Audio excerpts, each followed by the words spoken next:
Well, a pleasant good afternoon, friends, and welcome to another edition of Georgetown Eagle Playoff Baseball live this afternoon on the SHNSports.com broadcast network. This is a one-game versus the Weiss Wolves out of Pflugerville, Texas. I'm Rob Hipp alongside my good friend Galen Welnicki and Joshua Harris here with us as well. Back for the playoff run. Georgetown Eagles looking to do damage here in the playoffs, but they have got to get through a very tough and competitive Weiss Wolves team, again, out of District 17-5A, where they finished fourth under head coach Garrett Bovine. His first year as the head coach, doing a great job with his assistant coaches Evan Owens and Keith Kosh, again here in their first season of varsity baseball for the Weiss Wolves. They actually coaches first, but they started back in 2018. This is a very young school. Again, they finished fourth in their district overall with a 6-6 record, 14-15 in 17-5A in fourth place. But Galen, a one-game series, going to be tough. You always want a three-game series. Georgetown didn't win the coin toss. That's why we're playing here at Georgetown. That's why we're playing a one-game series. And, of course, this one rescheduled from Thursday when we had threatening weather, Galen. If you're a coach facing a team with superior pitching, which Georgetown does, you want to play a one-game series because there's something that can always happen in that one game that would help you. If you got the three-game pitching, you got the advantage because you got somebody you can afford one bad game. Well, we want to thank our sponsors, of course, for making this one happen. Our good friends Chad Jackson Gospel, the Oak Ridge Disciple House, Minuteman Press in Georgetown, Texas, Courtney Home Inspections, Brent Parker with Specialty Restoration, as well as Ricky Poe with Georgetown Jewelry. We'll get into those sponsors a little bit more as we continue this one. Joshua, you were here with the run last year. Galen was out. By the way, happy birthday, Galen, yesterday. Galen, happy birthday. And you were here last year with the run, so I wanted to bring you back on as you were here with us during the playoff run last year. We had a good run, though, man. We did, Robin. Let me just tell you, thanks for having me back. We had such a great time. Hated that Galen was out sick, but I'm glad he's feeling better, and he's had a great 75th birthday.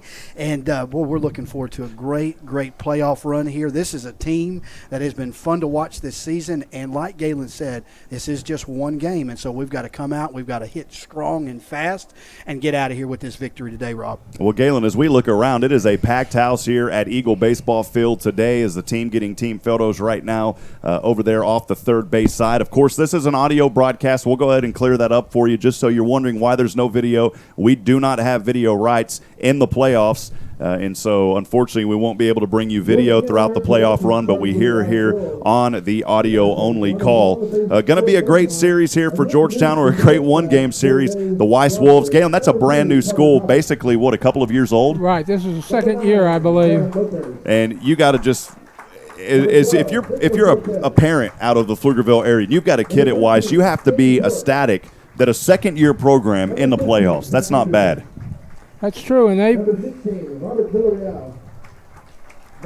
there was two of the more established programs in the district didn't make the playoffs. We're 2-10 in that district, so it was a good thing. Glenn came close, and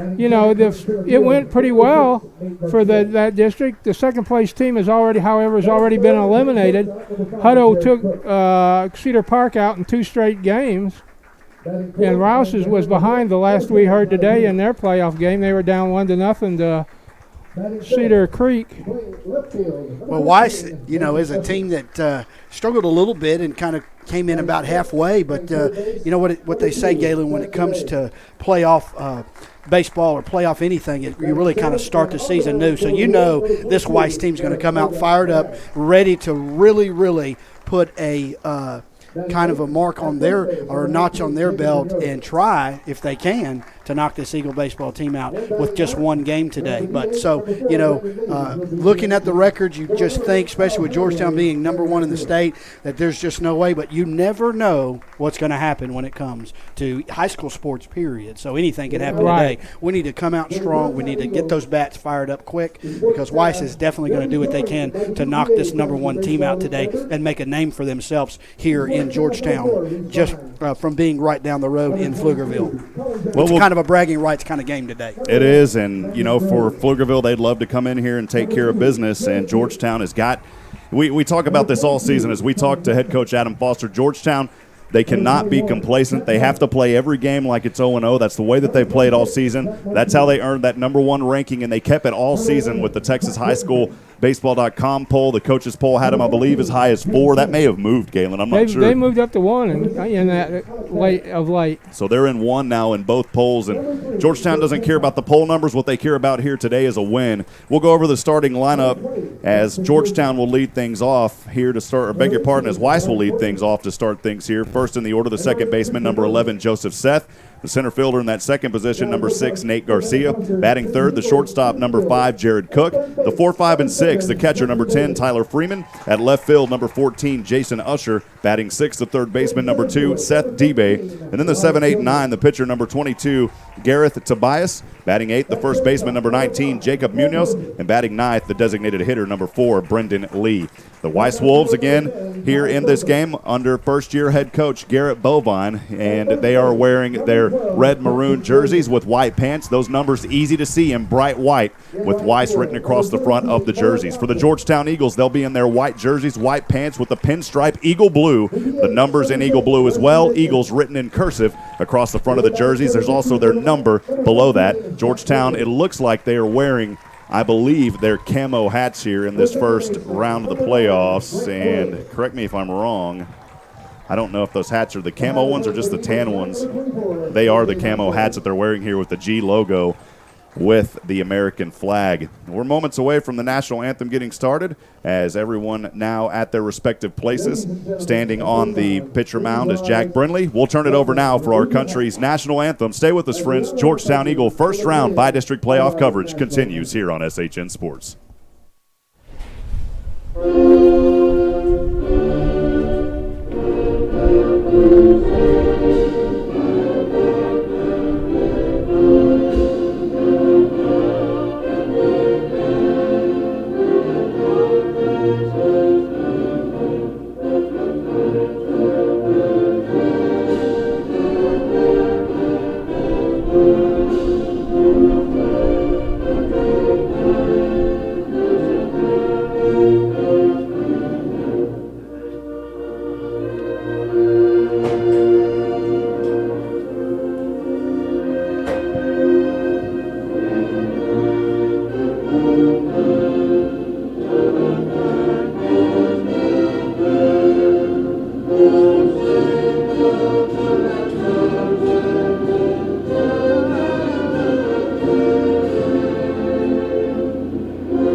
Beautiful playing of our country's national anthem as we're almost set to play ball here in Georgetown, Texas this afternoon.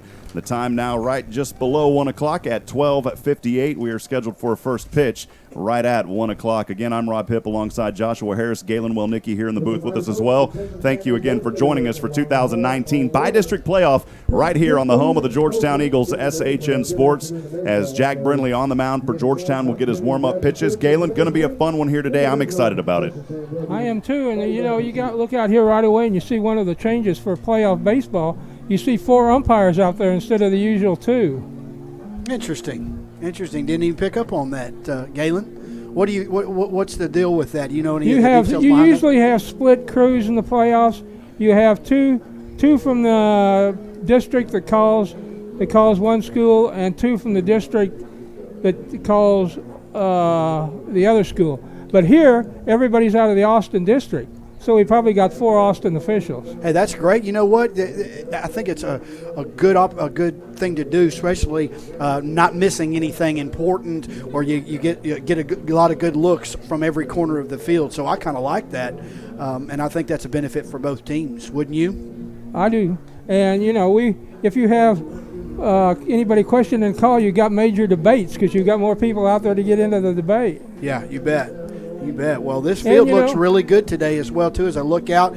Georgetown's had a lot of rain here over the last couple of days. As you know, this game's been rescheduled twice now, but the sun is out. The field looks nice and clean and fast, and we're in for a really, really good baseball game today, that's for sure. And it's perfect weather for it as well, about 68 degrees when I got out of my truck about an hour ago. So just perfect for playoff baseball to start today. Well, Jack Brindley on the mound for the Georgetown Eagles. He has been phenomenal this season, pitching 38 1/3 innings in 9 games. He has started all 9 of those. He's 8-0 in wins and losses for Jack Brindley. He has allowed 18 hits, only 6 runs on those 18. 4 of them were earned. He has walked 15, struck out 38, and threw 3 to the tattoo shop. Brindley on the mound as we just get started here this afternoon for the Georgetown Eagles.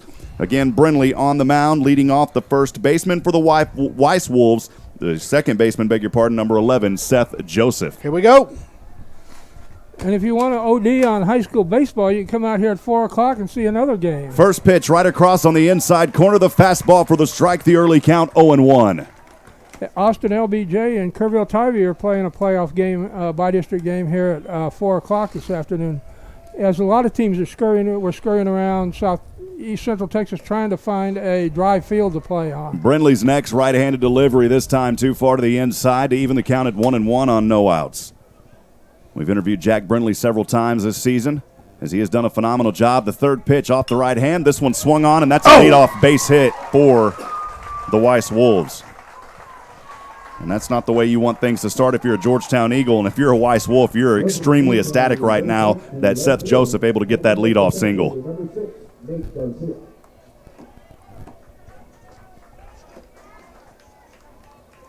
Brings up second in the order the center fielder, number 6, Nate Garcia. Nate Garcia, a left-handed batter for Weiss. The runner now on first.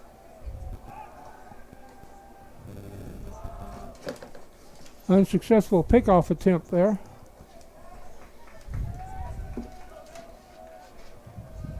So still waiting to get that first pitch here to the second in the order, Nate Garcia. That pitch on the way, places bunt. This one down the third base line, throws over, and he's out at first. Nope, safe. He's safe.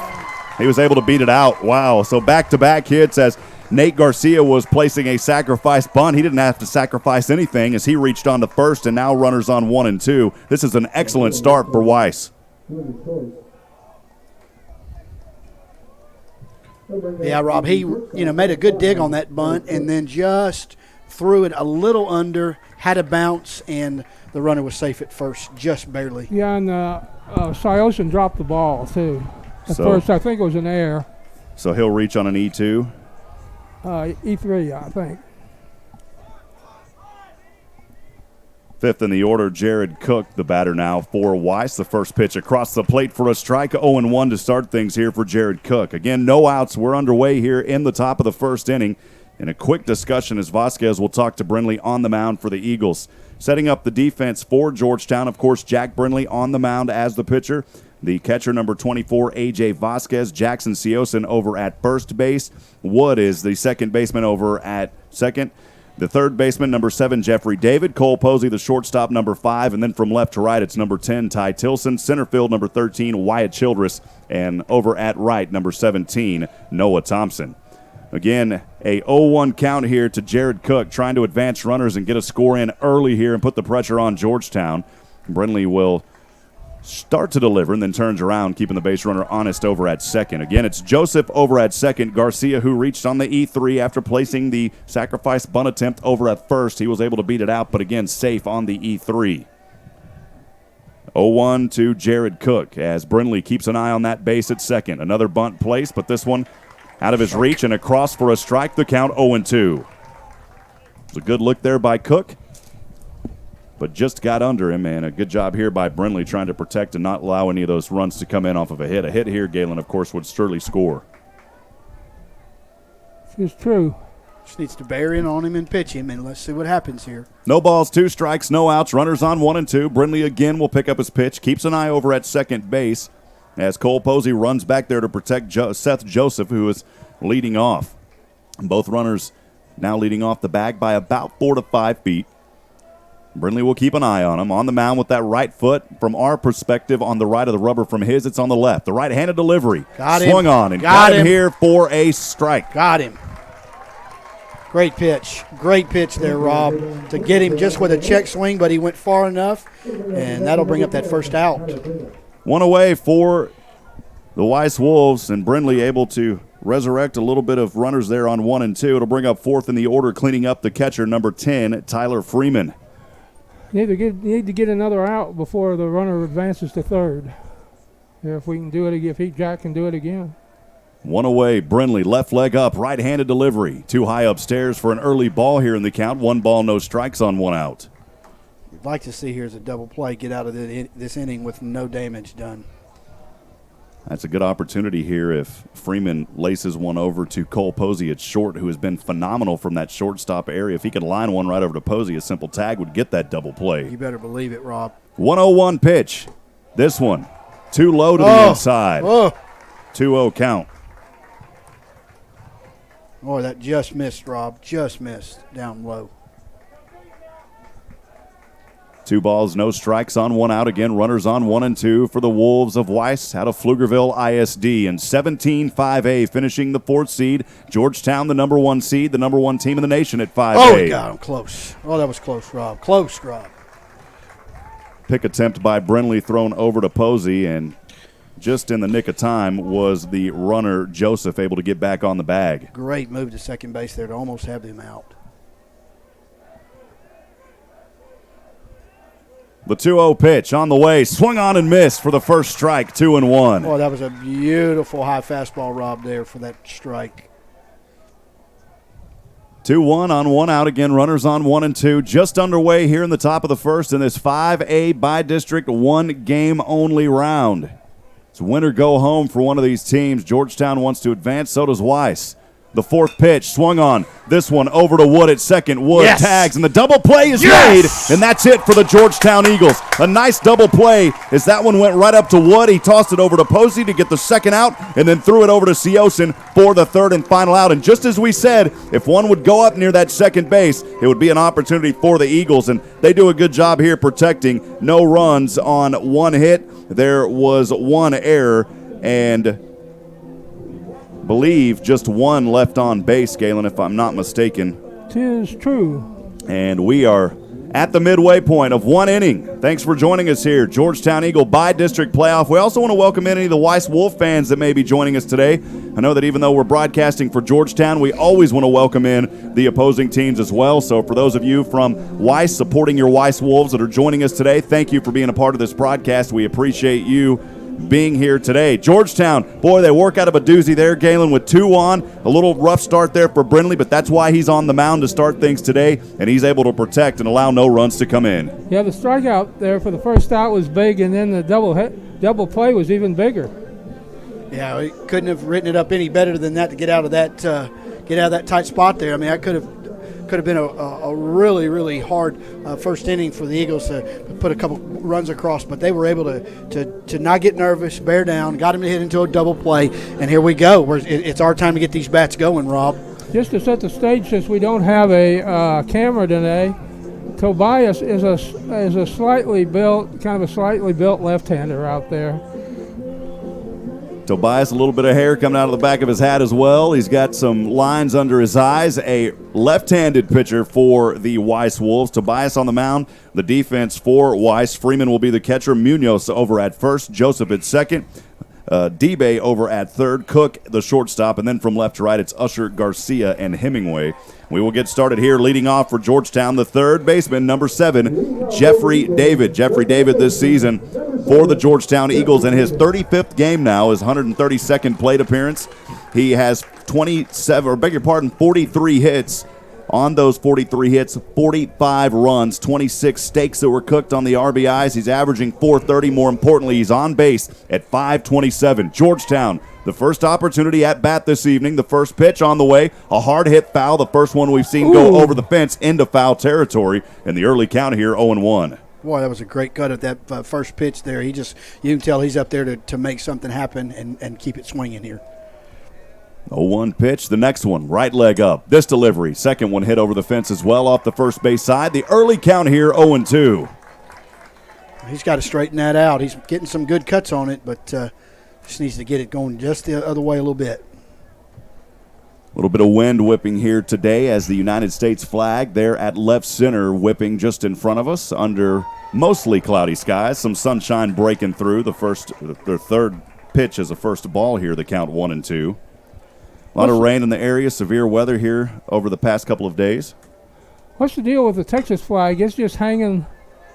This one hit over to left, trying to make a run on it in the sunshine. The left hand up and the grab by Usher for the first out. We're one away. It'll bring up second in the order the center fielder, number 13, Wyatt Childress, for the Georgetown Eagles. Yeah, he dropped his shoulder down just a little bit, got under it, and easy play for the out for the left fielder out there for Weiss.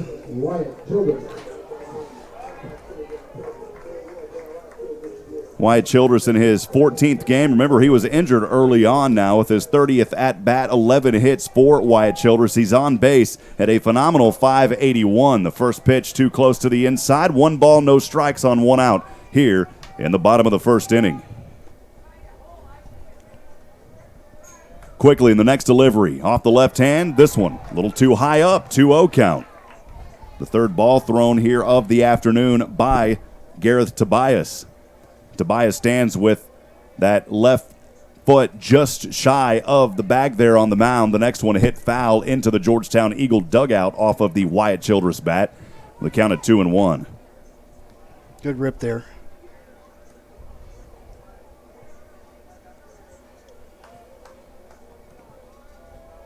Tobias slowing things up a little bit, now lets this delivery go. A swing and a miss, and that's the second strike to even the count at 2-2 on 1 out. Yeah, that was a good little change up there and just got him to swing well above it. Great pitch. 2 balls, 2 strikes on 1 out. Childress trying to get on this one on the way. Too high to the outside, and now a payoff pitch coming up on a 3-2-1 countdown. Be real patient here. Make sure it's there, but anything close, he's going to have to take a good cut at it. The payoff pitch on the way, and the tattoo shop open for the first time today as Wyatt Childress gets beamed right in the back of the 3 on the 1-3 number on the back of him, and he will reach on a hit by pitch.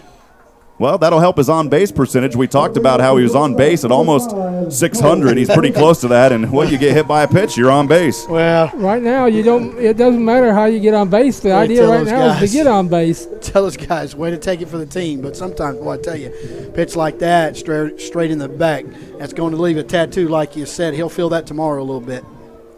Brings up third in the order, the shortstop, number 5, Cole Posey. Cole for Georgetown. The first pitch on the way, and this is a wild pitch. Will advance the runner Childress over to second. That's what we want right there. 1-0 early count on Copo. Copo, of course, at shortstop. He has had an unbelievable year as well. The commit to Boise State, Cole Posey, in his 35th game. He has 39 hits, 45 runs on those 39 hits. He's on base at .581. Another player that can get on base pretty frequently. Next delivery on the way. This one to the inside. He's and into third. A stolen base for Wyatt Childress.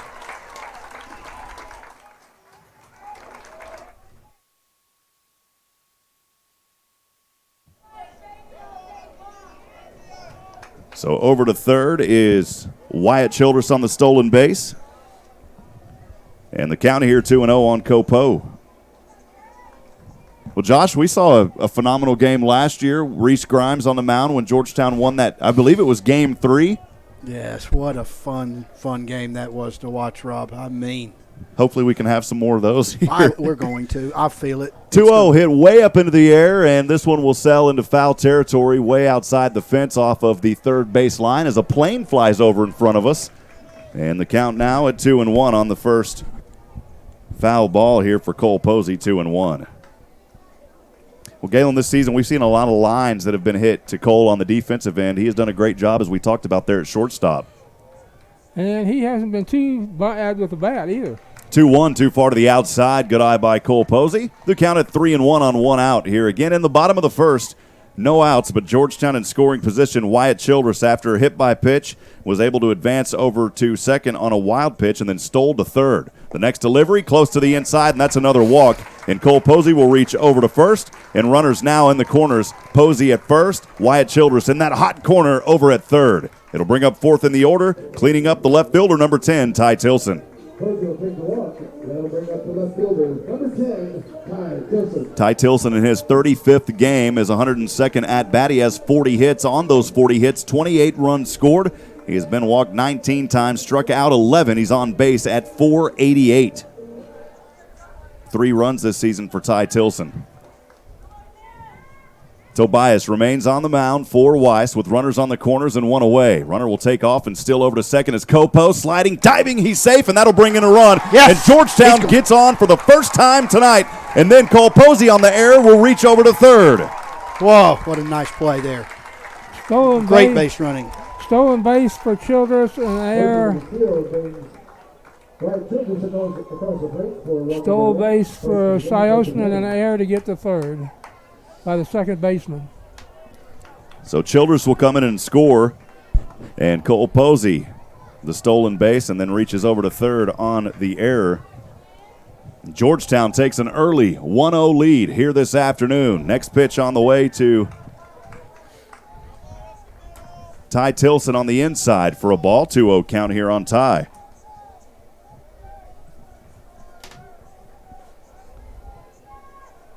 Just 1 away here. Georgetown takes that 1-0 early lead. Tobias' next one. This swung on and hit into the net just off the first base line, into the fence, and right next to the pole. The count at 2-1.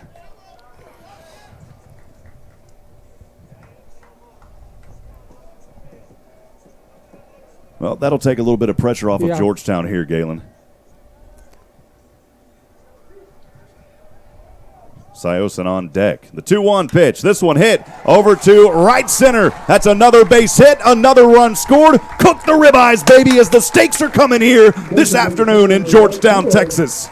It's exactly what we needed to happen, Rob. It's like I said, get up there, get these bats going. We've only got 1 game to play in this round, and it's time to just make it happen and set the stage for this playoff series. And it's exciting to see Georgetown coming in strong. Ty Tilson, an RBI single. He'll pick up his 33rd RBI of the season. It'll bring up 5th in the order. The first baseman, number 12, Action Jackson Siosen. Siosen in his 35th game this season. He's on base at 416. 31 runs for this young man, the senior, at the plate now for Georgetown as he'll call time. Don't forget, Tilson is resting over there at first. And we're still here in the first inning. 2-0 for Georgetown, the number 1 team here in 5A in the Lone Star State. Tobias looks over at first, and he'll throw. Pick attempt. Runner going to try to steal over to second. Diving, sliding, and another error. He will steal, and over to third on the error, Galen. So do you credit, I think both of those were errors. He reached on, there are no stolen bases. That was 2 errors, basically. 1 error. Or 1 error, but reached 2 bases on the 1 error. Who made the throw? That's the guy, the E3? Yeah, it was a throw by the first baseman, and so Tilson will reach over to second on the air, and then that throw will also advance him over to third.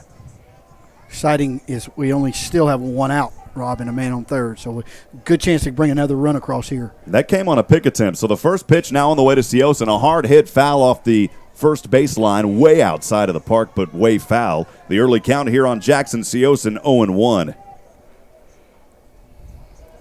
Siosen and Brindley will be continuing their college careers together. They both agreed to go to Temple College. Next delivery on the way, Siosen. This is another base hit and another run scored as the bat's coming alive for Georgetown. Siosen will bring in the single RBI. He'll bring in Ty Tilson. 3 runs in a row for the Georgetown Eagles, leading 3-0 here in the bottom of the first. Baby, cook the steaks.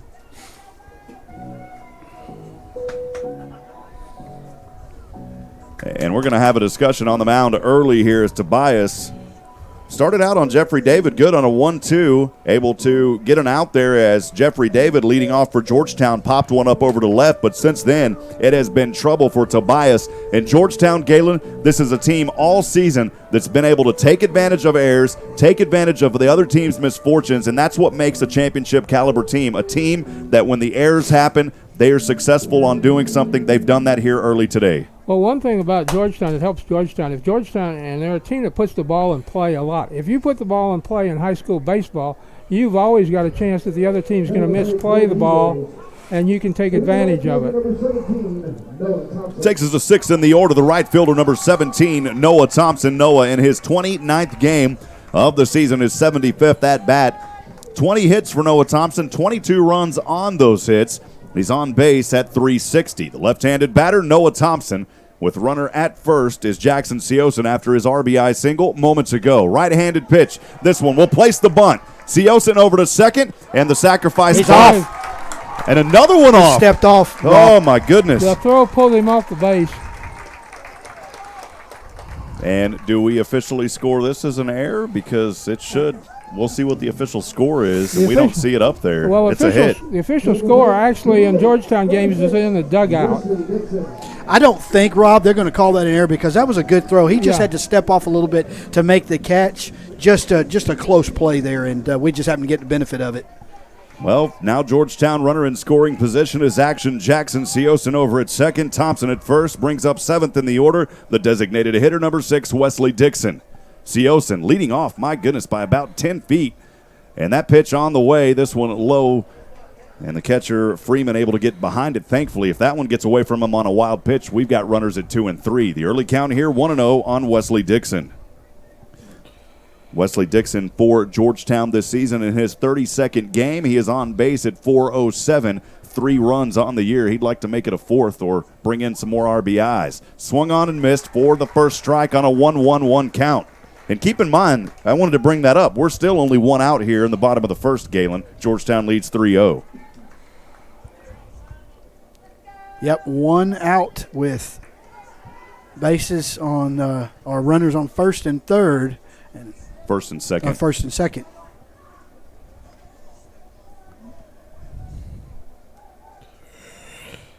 So 1-1, even across. Tobias will pick up and looks over at second to make sure that Siosen gets back. Man, Siosen over there, a little Dancing with the Stars. We should see him on ABC over there the way he's dancing this afternoon over there at second.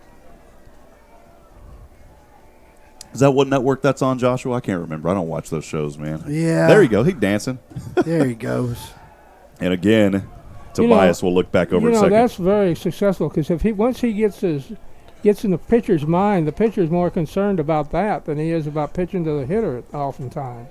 Well, Georgetown bond recently approved for new baseball facilities here at Georgetown. We're excited about that. We'll have a 300-seat, I believe, facility, a new field, and covering over the press box and the fans here. It's going to be beautiful. Well, you can guarantee it's going to be a beautiful stadium. Georgetown doesn't do anything halfway. When they decide to do something new, it's going to be a great ballpark to watch baseball here, Eagle baseball in over the years to come.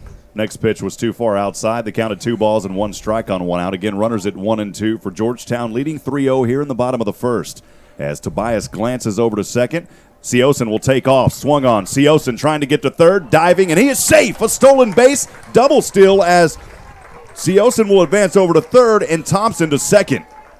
Well, that's what the Eagles do, Galen. We've seen it all season. And for Jackson Siosen, getting another stolen base here and doing work alongside Noah Thompson.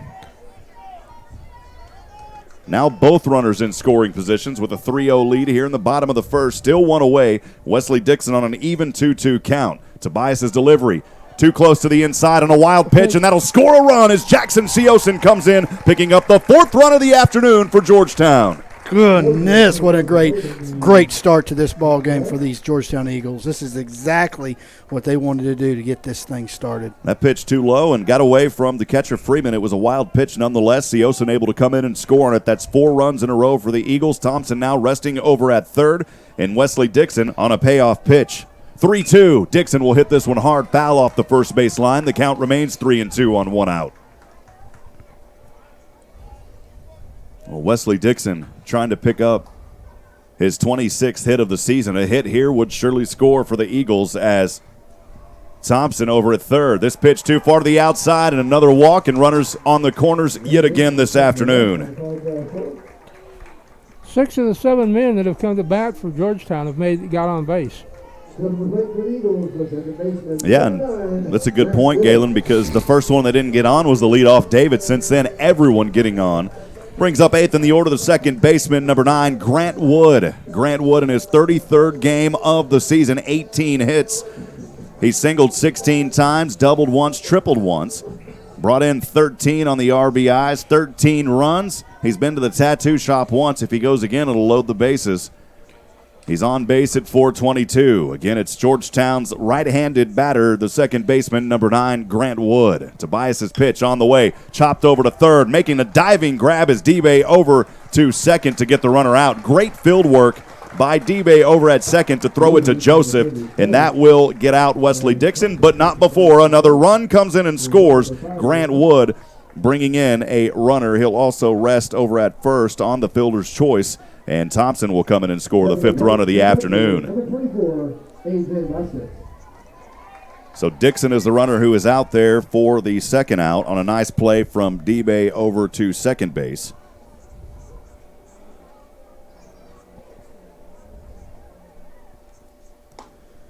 Ninth in the order, last but certainly not least for Georgetown, the catcher number 24, A.J. Vasquez. A chance to mess up the scorebook here in the first inning.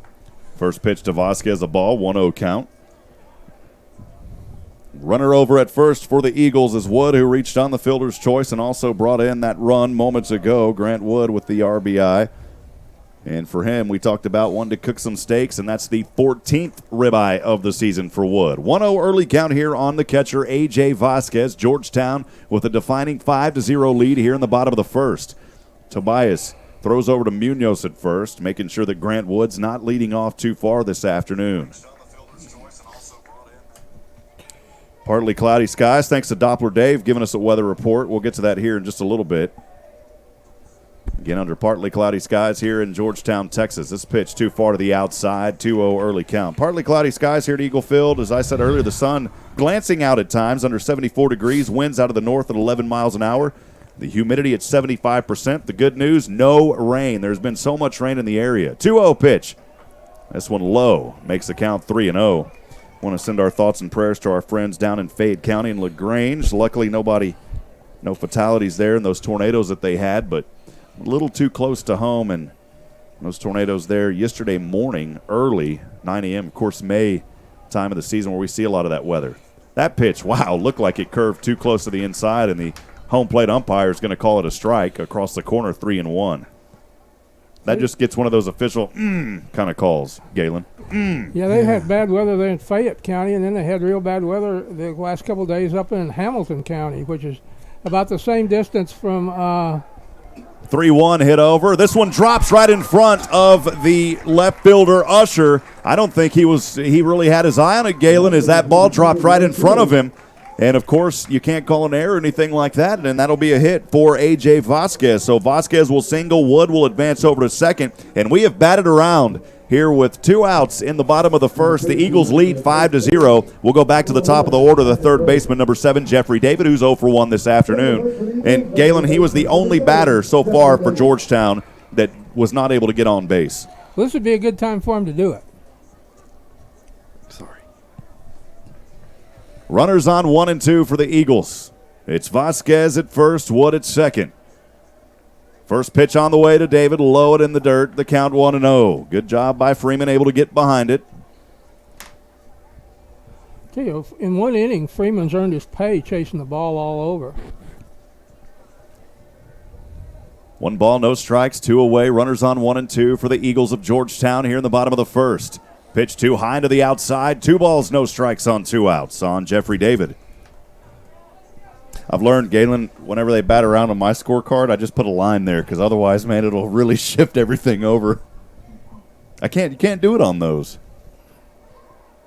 The 2-0, too close to the inside. Georgetown going to try to advance over to third, and he's out, caught stealing, and that'll finally do it as Wood was trying to get over for the play, and he was caught stealing. And the good news is, Galen, you can kind of erase your scratches there because you'll have to start back over with David starting off in the second inning. We're through 1 in that inning for Georgetown, picking up 5 runs. They get those 5 runs on 4 hits, I believe.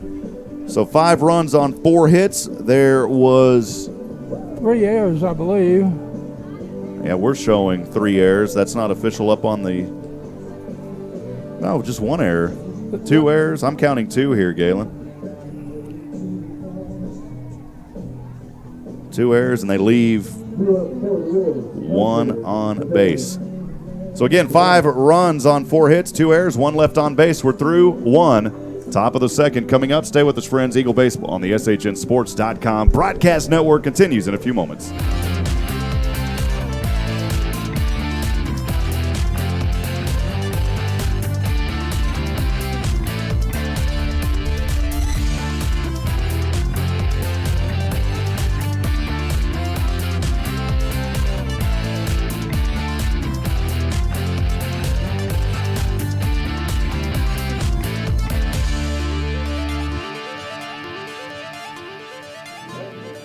Welcome back, Georgetown Eagle Bi-District Playoff here on the home of the Eagles, SHN Sports. I'm Rob Hipp alongside Galen Welnicki. Just want to let you know the SHN fan line opening up early today. If you've got a text message and would like to give a shout-out, feel free to send those to our SHN text line, whether you're for Georgetown or the Weiss Wolves. That number 512-522-9105. Again, that number 512-522-9105. Send your shout-outs. We'd love to hear from you this afternoon. Starting things in the top of the second inning for the Weiss Wolves. It'll be 5th in the order, the left fielder, number 14, Jason Usher. Brindley remains on the mound. The first right-handed pitch on the way. Ooh, baby, too close to that inside left cheek. A little shaven pitch there for the ball, 1-0. Got to be careful on those. Man, I need to go stick my face out there and get some of this trim off my neck. Hey. Looking good, buddy. Good to be back with you for these 2019 baseball playoffs. Next count even, 1-1. Yeah, David passing a note over here we'll get to in a minute. 1-1 on the way. High upstairs for the ball, 2-1. David talking about the parking lot is full, that having to spill over parking into the tennis courts and field house. A lot of football players here. I talked about earlier just how packed this facility was. Next pitch, got him on the inside corner for a strike to even the count at 2-2. When we first came on earlier, just talking about this facility here today overflowing, but David brought up a good point about the parking, because I parked out near the field house and had to walk over here. And that was 45 minutes before the game started. Yeah, it's a great turnout here for this baseball game. And also, Weiss has a good little turnout in front of us as well. So both teams really coming out to support their ball club. It's such a big crowd that the Georgetown principal is sitting in the middle of the Weiss. 2-2 chopped on. It goes foul just in the nick of time off the third base line. David was making a dive out there, but it was already just about 6 inches to the left of that third base bag. The count remains 2-2. It just missed.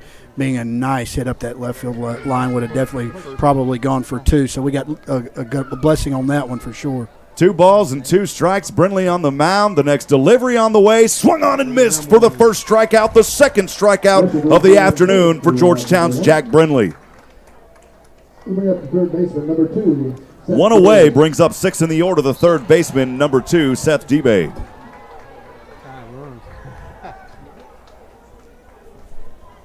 And for Georgetown's Jack Brindley continuing his work here this season. That first pitch on the way got him for a strike. The early count 0-1. Jack Brindley with 40 strikeouts on the season now. The 0-1, 1-out pitch on the way. Swung on and missed. 0-2. That one a little close to the inside. Debay bit on it and unfortunately wasn't able to make contact. For Weiss, the count at 0-2 on 1 out. Nobody on. Here in the top of the second, Georgetown leading 5-0. The Eagles' Brindley, right-handed delivery, swung on and missed, and back-to-back strikeouts as Brindley coming alive from the mound. Good job, Brindley. Boy, I tell you what, he is pitching. He has found his zone and pitching well now. Jack Brindley, of course, his father, the pitching coach here, Dusty Brindley. Appreciate Jordan Vieira, Chad Hennessy, so many wonderful folks that go alongside Coach Adam Foster for this Georgetown Eagle team. Swung on, the first one and missed by the pitcher number 22, Gareth Tobias, 0-1 count. And the damage here continuing from Georgetown's Jack Brindley as he is starting to find his rhythm here early in the second.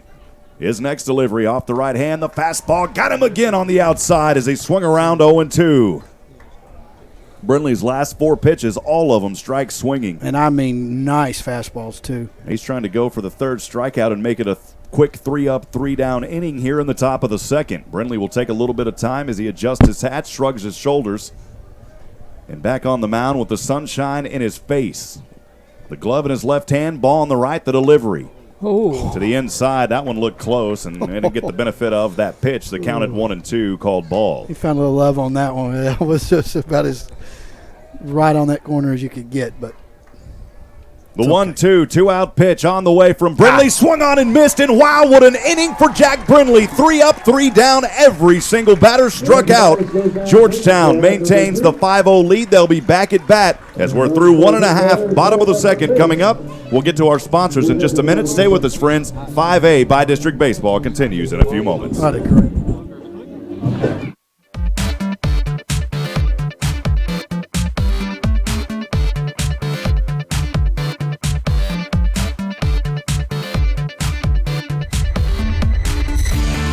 Welcome back, Georgetown Eagle Baseball on the SHNSports.com broadcast network. Playoff baseball. Joshua, I'll let you talk about this one, made possible by several friends. But today, our good friend Chad Jackson with Chad Jackson Gospel. Yeah, Chad Jackson, I reached out to him just a little bit to make sure that I had the details. Chad Jackson Gospel is putting on a concert tonight. It's a Christian concert, lots of different artists, and Mike Servin, I think, is someone that he's been really promoting together with. And that the doors are going to open here in Georgetown at 6 p.m. for this a great night of gospel and Christian rap, and just a great, powerful message for everyone that Jesus is the only way. Yeah, and Chad making his name, and just really with his faith and what he's doing in the gospel world. His music has actually crossed over to secular radio as well, so a big shout out and congratulations to Chad Jackson as he continues. And man, his testimony is powerful as well. I know you had him out there at the Oak Ridge Disciple House, another sponsor today, a Christian character building ministry, 501c3, helping men 18 and older who are suffering from drug and alcohol addiction.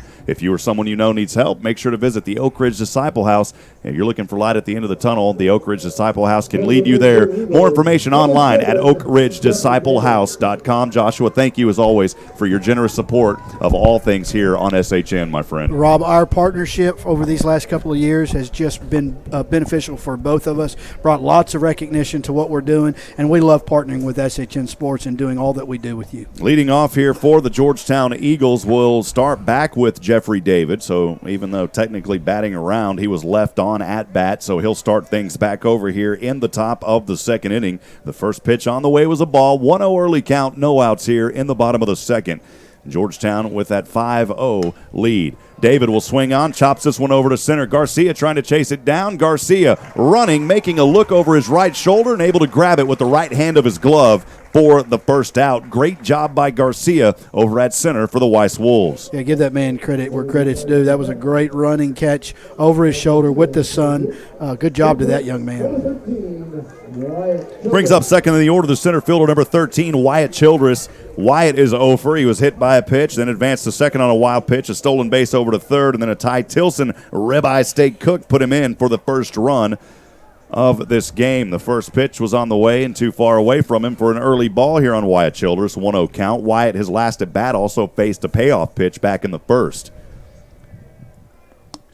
The 1-0 delivery off the right hand of Tobias. Too far outside, brings it to 2 balls and no strikes. Galen brought up a good point.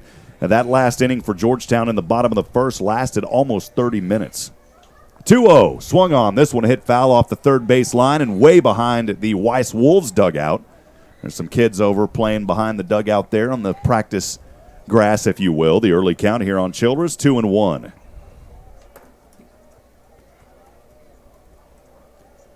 The 2-1 pitch, low for a ball, brings it to 3-1.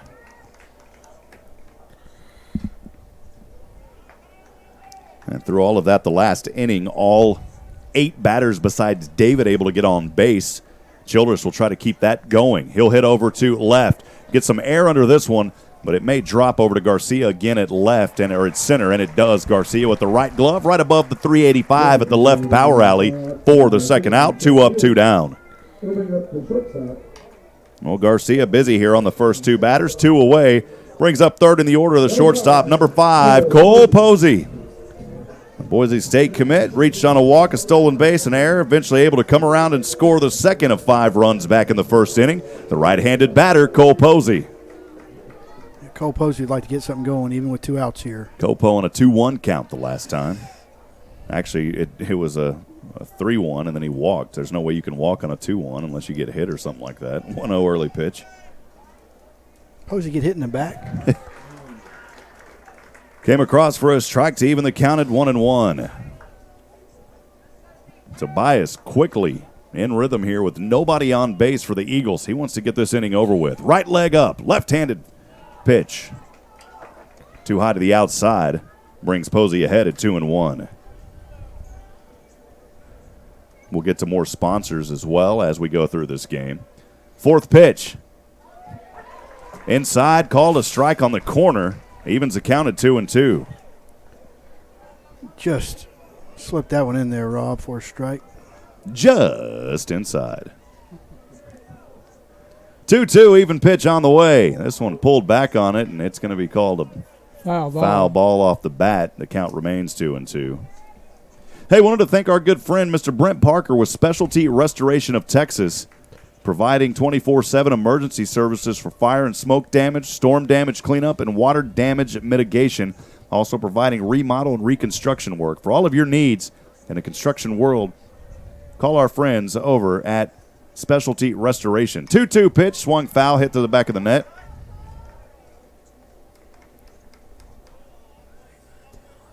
The easiest way to get a hold of them, look them up on Facebook, Specialty Restoration of Texas. They can also be reached by cell at 512-318-8360.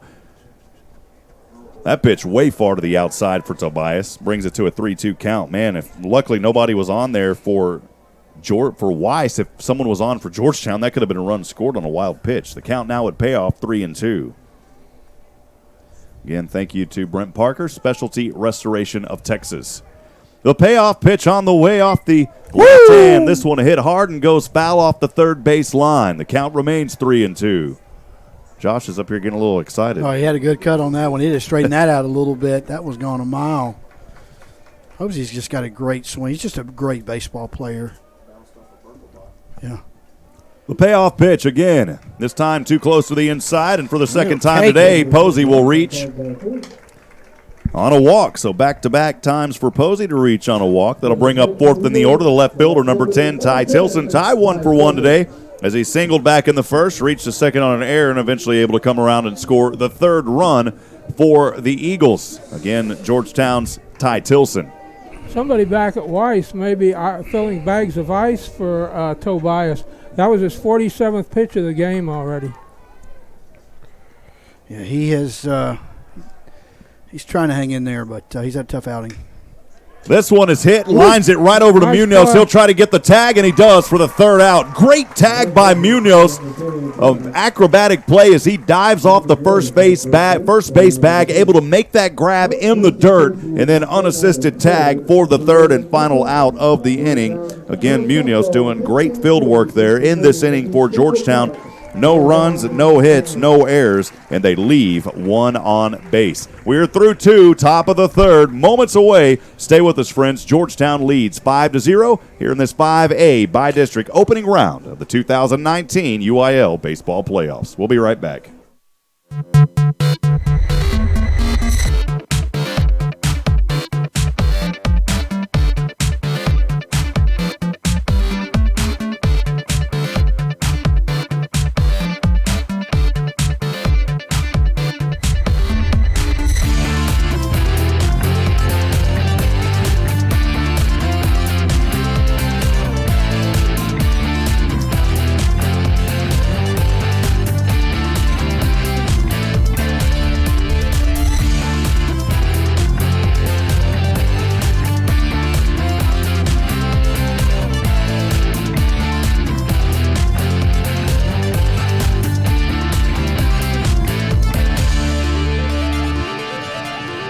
Welcome back. Georgetown Eagle Playoff Baseball continues on SHN Sports. I'm Rob Hipp alongside Joshua Harrison, Galen Welnicki. Georgetown with the lead as we start things here in the top of the third inning. The Weiss Wolves back at bat. They'll try to dig into a 5-0 deficit, or not dig in, but climb out of a 5-0 deficit that they currently find themselves in. And leading off will be eighth in the order, the first baseman, number 19, Jacob Munoz, a right-handed batter for the Weiss Wolves. Weiss fans would like to see their team get something going here, make this competitive. Georgetown would love to just keep that shutout going, set the stage for the playoffs. First pitch on the way from Brindley off the right hand. Got him right across the plate for a strike, 0-1. He is pitching well. Brindley back in rhythm. Left leg up. Right hand. This one hit foul into the back, or actually over the net. The count 0-2. When we go back to the second inning, it was 3 up, 3 down for Brindley. All of them strikeouts swinging. He's got 4 strikeouts swinging of the afternoon. A little bit of time called here as Munoz steps off that right-handed batter's box, get a couple of check swings in. On deck, the designated hitter, number 4, Brendan Lee. Brindley, the glove in his face, now steps back. Leg up, right-hand pitch. This one popped up over to center. Childress will come all the way over and make the grab. Great communication by Childress as he talked things over with Thompson there at right, and Wyatt Childress grabs it just outside of the dirt there at right field for the first out. Great play. Number 4, Brandon Lee. Bottom of the order, ninth in the order. Last but certainly not least, the designated hitter, number 4, Brendan Lee for Weiss, a right-handed batter. Easy to spot his bat out there. It's got a little blue and then looks like a red or orange tip on it there, Joshua. Yeah, it's very unique. Maybe he got it just for the playoffs. Just for the playoffs. Just. 1-0 count here. The first one was a ball. Brindley back in rhythm. The wind-up and delivery here. Foul tip off the edge of the bat and into the concrete off the first base side. The count even at 1-1 on 1 out. Nobody on. Top of the third we are. Georgetown leads 5-0. Weiss trying to get on base and get a run for the first time this afternoon. On deck, we'll go back to the top of the order with Seth Joseph. The 1-1 pitch, chopped on, over to Brindley on the mound. Brindley will pick it up, throws over to Siosen, and that's the second out. And, man, Siosen almost didn't get that tag, and he stepped on it just in the nick of time for the second out. There's a whole lot of bobbling going on there, Rob, and I thought he was going to be called safe at first, the way that it kind of ended up, but we got the out, so here we go. Yeah, it's kind of – That'll bring up the second baseman, number 11. Brindley kind of bobbled the ball, and then when he threw it over to first, he – Go back to the top of the order. Number 11, Seth Joseph is 1 for 1. He singled, was left stranded back at second in the first. First Brindley pitch on the way, too close to the inside to bring it to a ball. 1-0 on 2 outs. Again, Weiss in their maroon jerseys with Wolves written across in white. Black helmets. Curveball. Didn't curve in close enough. And they counted 2-0. That one just outside the corner. He had a good movement on it, just didn't do exactly what he wanted it to do there. Brindley known for his breaking ball. Yes. He worked on it a lot over the summer. We haven't seen too many of them here early, though. This 2-0, that was a fast one. Chopped over to David at third. Third makes a little pump fake over to Siosen for the third and final out as David threw it over to Siosen on a nice 5-3 put out. Another 3 up, 3 down for the Eagles. And Georgetown will be back at bat next. We're through 3 innings. Georgetown leads 5-0. We'll keep things right here as we go through more of our sponsors. We want to thank our good friends at Minuteman Press of Georgetown, Blake Nicholson, as well as the owner, Ty Gibson. We appreciate all of their support throughout the regular season and now here throughout the postseason run. Your one-stop print shop in Georgetown, Texas for all of your printing needs. Be sure to visit our friends at Minuteman Press of Georgetown. Signs, banners, magnets, business cards, and much more. Whatever you need done, Minuteman Press can do it. They even have an in-house graphics shop with Waterboy Graphics that can take care of you on any logo design needs. For more information, please visit them online at mmptx.com. That's mmptx.com. Once again, thank you to Minuteman Press of Georgetown. We also want to thank our good friend who's on vacation right now and celebrating his birthday weekend, Mr. Christopher Courtney of Courtney Home Inspections. For all of your home inspection needs, Chris Courtney was our season presenting sponsor, and he said, you know what, keep me on throughout the playoffs for a while as well. We couldn't have made it possible this season without Christopher Courtney. Again, for all of your home inspection needs, whether you're buying or selling, Christopher Courtney can take excellent care of you. Courtney Home Inspections. Visit them online at CourtneyHomeInspection.com. We'll get back into action here as we start things in the bottom of this third inning. And leading off for the Georgetown Eagles, fifth in the order, the first baseman, number 12, action, Jackson Seosin. He's never the last one. Never. I can't even say the last name Jackson, even as I've been telling people about Chad Jackson's deal. Jackson. Jackson. You have ruined me on that last First name. one, Jackson will chop it up under, and it will drop for a base hit as it fell right in front of Garcia over at center. And Jackson Seosin, 2 for 2. Keep the action, Jackson, going, baby. Just a great swing, great hit. Textbook hitting right up the middle for a base hit. Brings up sixth in the order, the right fielder, number 17, Noah Thompson. Noah's 1 for 1 as well. He singled, stole a base, eventually able to come around and score that fifth run off of Grant Wood RBI. Noah Thompson, the left-handed batter, too high upstairs, and that one on the edge of his bat for a ball. 1-0 early count with Seosin over at first. Final today as Rouse defeats Cedar Creek, and that series is over as Rouse beat Cedar Creek yesterday.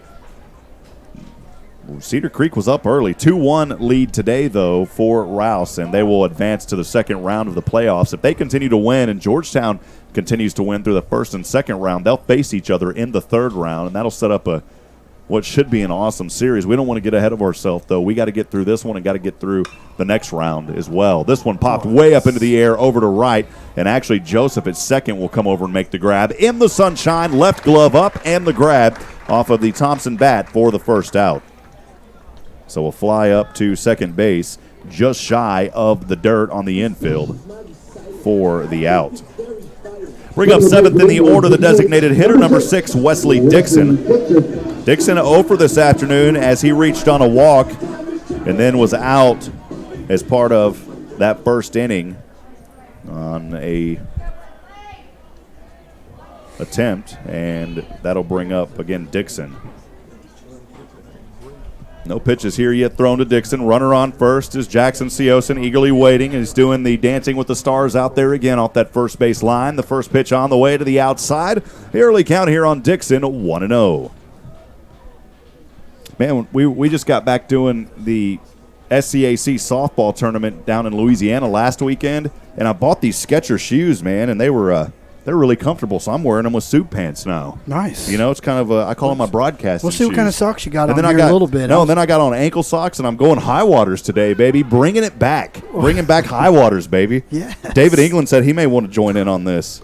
Here, Josh, let's raise yours up a little. There you go. Wait till you see the socks I wore for you today, Rob. Galen's there. Galen, I'm a little higher here. You. Yeah. Bringing back the high water, baby. I like it. 1-0 count. I'm gonna pull it up. I'm gonna pull it up to the calves. I'm gonna pray for some more rain. That way you really get those full effect there. Even count 1-1. The next game, I'm looking for you to show up with a tuxedo.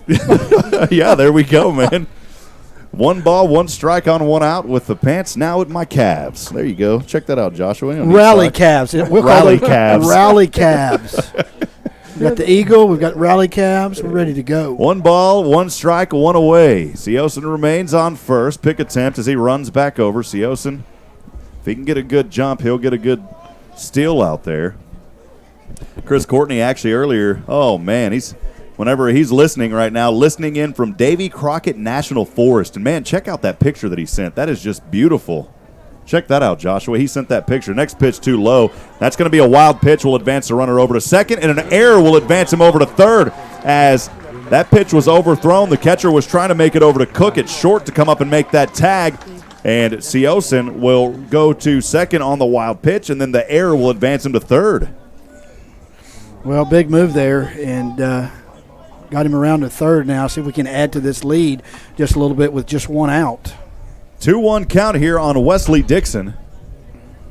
Yeah, that's just a phenomenal picture. What a beautiful picture. Thank you for sending that in, Chris Courtney. 2-1 pitch. Swung on. This one hit fouls. It goes behind the net just in front of us. The count at 2-2 even. If you've got a shout out, feel free to send them to us. 512-522-9105. Again, that number 512-522-9105. We'd love to hear from you today. We'll give you a shout out right here over the webcast data waves, if you will. 2-2 hit foul off the first baseline. And a battle starting here for Georgetown's Wesley Dixon. Our friends in Deer Park, Texas, sending a message as well. Keep it going, Georgetown from Deer Park, Texas. Appreciate you guys for always joining us. From Grammy down in Deer Park. Appreciate you. This one, that's a base hit as it goes right off the first base line, and that will bring in Jackson Seosin. And going for 3 is Wesley Dixon around second, making his way to third, and he will stand up. A stand-up triple RBI for the Georgetown Eagles. Wesley Dixon, keep the steaks cooking, baby. What a great hit. I mean, you couldn't hit that ball any better into that corner. And great base running, get all the way around to third, and put a run on the board for an RBI. The stakes are definitely cooking here in Georgetown, Rob Hipp. The triple for Wesley Dixon, and a stand-up triple at that, also bringing in Jackson Seosin for the 6th run this afternoon in one-out territory. 8th in the order, the second baseman, number 9, Grant Wood, who's 0 for 1 this afternoon. He reached on a fielder's choice back in the first and was caught stealing over to second for the 3rd and final out of that previous inning, or beg your pardon, in the first inning. First pitch, too close to the inside for a ball. 1-0 on one-out count with a runner Dixon over at third. Remember, here in the playoffs, run rules in effect also. This one over to left. That's another base hit and another steak cooked for the Georgetown Eagles. This time it's Dixon coming in and scoring, and Grant Wood getting his 2nd RBI of the afternoon. I mean, here we go. I love it. I wanted to come in and set the stage today with just one game, and Georgetown has responded, and we are just cooking today. Brings up 9th in the order last, but certainly not least, the catcher, number 24, A.J. Vasquez. He's 1 for 1 as he singled in the first, but was left stranded. That single coming on a 3-1 pitch. Runner over at first is Grant Wood. Here in the bottom of the 3rd, Georgetown leads 7-0. First pitch to the outside, 1-0 early count on the catcher, A.J. Vasquez. Still just 1 out as well, Rob, which is, here we go. Well, that first inning went almost 30 minutes, 29 to be exact. The second inning went quick, and now a wild pitch. Runner will advance over to second, diving, and he is safe. Galen, I don't think that's a stolen because he took off after the pitch, right? Right. Yeah, they'd be smart pretty much. So a wild pitch to Wood, and that'll bring the count here for Vasquez 2-0. Is there any action going on? And there is action now over in the Weiss Wolves bullpen.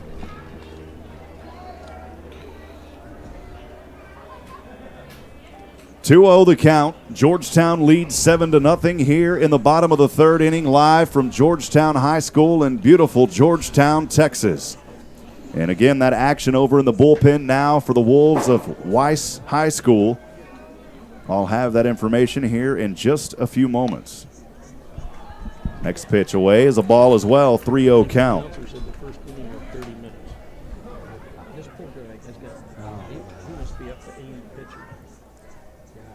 Galen, I'm kind of wondering what Tobias's pitch count is now. We could probably get that next door. I've got.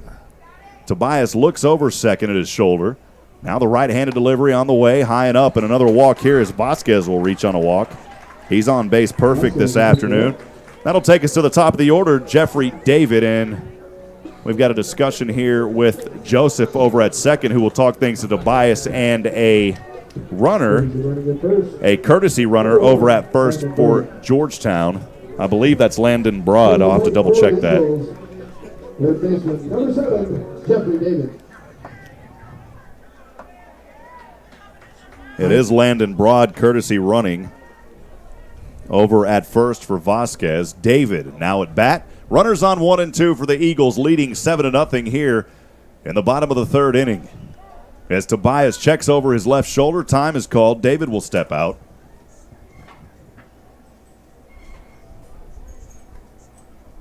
I believe it was Bryson Fisher who was warming up moments ago there in the bullpen. Well, It was number 17. double check that. Next pitch, this one swung on, a base hit.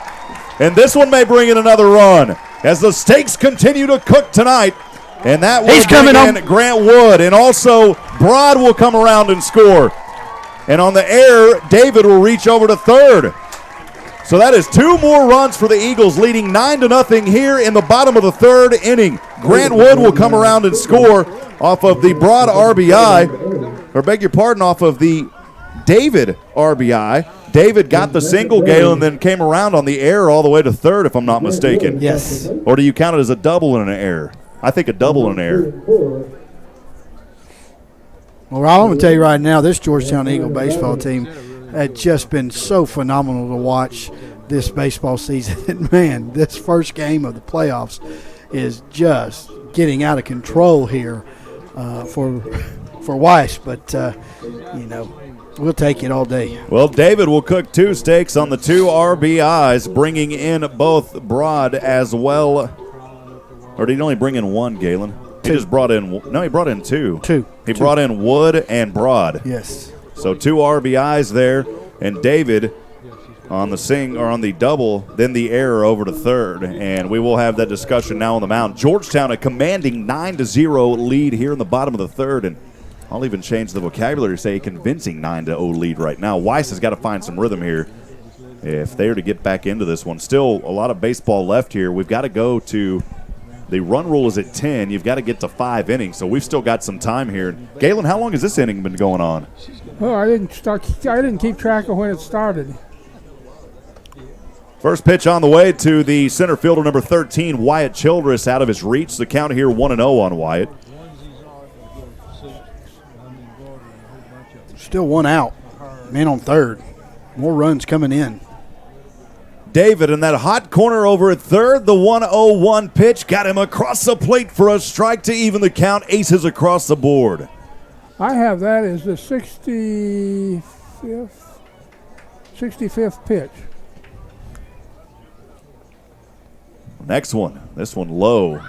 The catcher able to get back behind it. The count here at 2-1. Another message coming in here that we wanted to chat about. After 8 innings, College Station defeats Kingwood Park 2-1 with a walk-off single by Lucas to score Fowler easily. The Cougars survive, and they take that by-district series. Swing and a miss here to bring the count to 2-2 on 1 out, Wyatt Childress. So the Cougars take the series there 2-1. And, man, that is I don't know if you'd say that's an upset or not. Kingwood Park had a good run last year, and College Station taking care of business. Of course, they took care of business on the football end of things. This one foul tip. Just got a piece of that one. The count remains 2-2. So the Cougars defeat Kingwood Park, and the winner of this game today will face College Station. Here we go. We'll Ready have those to travel. details. Yeah, and we wonder, will we be back over at Nutrabolt? We might be over there. Great little stadium. We loved it last year being there, and great people running that facility. Sounds like an energy bar. Yeah, it does. It always reminded me of Nutrabolt. Well, next time you need energy, choose Nutrabolt. For all of your nutritional needs. I don't know if that's what it is. It was going to be there if Kingwood Park won. I don't know what it's going to be if they're going to play a neutral site. 3-2 payoff pitch, hit foul off the first base line, way behind us and near the Eagle restrooms. And with them being number 1 in the state, we sure would like to get one more series here. I just don't know if that's going to happen, how that works. But Coach Patterson sitting over there for the football coach for Georgetown. He got to watch out because he's over there chatting with a buddy, and that ball bounced right behind him, Galen, as we look out our right window. 3-2 again on the way. Too far to the outside, and Childress will walk. And now runners on the corners for the Eagles. We're 2 away from batting around. And all of this coming with only 1 out here in the bottom of the third inning. Brings up Cole Posey, the shortstop. Copo is over this afternoon. He's on base perfectly, though. He's ready. Number 5 is ready to bring in a couple of more runs, maybe himself if he can get a good cut on it. The wind has died down a lot since we started. It's still blowing a little bit, but he can put one out of here if he gets a good rip on it, Rob. Appreciate Brad Cox there with that news, actually. What do you say, Brad Cox? Love the Cox family. This one over to center, making a run and sliding, and he tried to hold on to it was Garcia. And questionable there, Galen, if it was an error or not, because he had to run into it. It would have been a hard grab. I think they're going to give the hit. Nope, they call it an error. So it's an error on Garcia, and Posey will reach on the E8. That was an error. 5 innings. You got to go to 5 innings with 10 runs, and Georgetown did have that 10th run, as that will bring in Jeffrey David, and Georgetown now at 10 runs. Childress will go over to second. So David will score on the Cole Posey. He still gets credit with the RBI, Galen? Not if it's an error. Not if it's an error. So Cole at 1, Childress at 2, and Georgetown leads 10-0.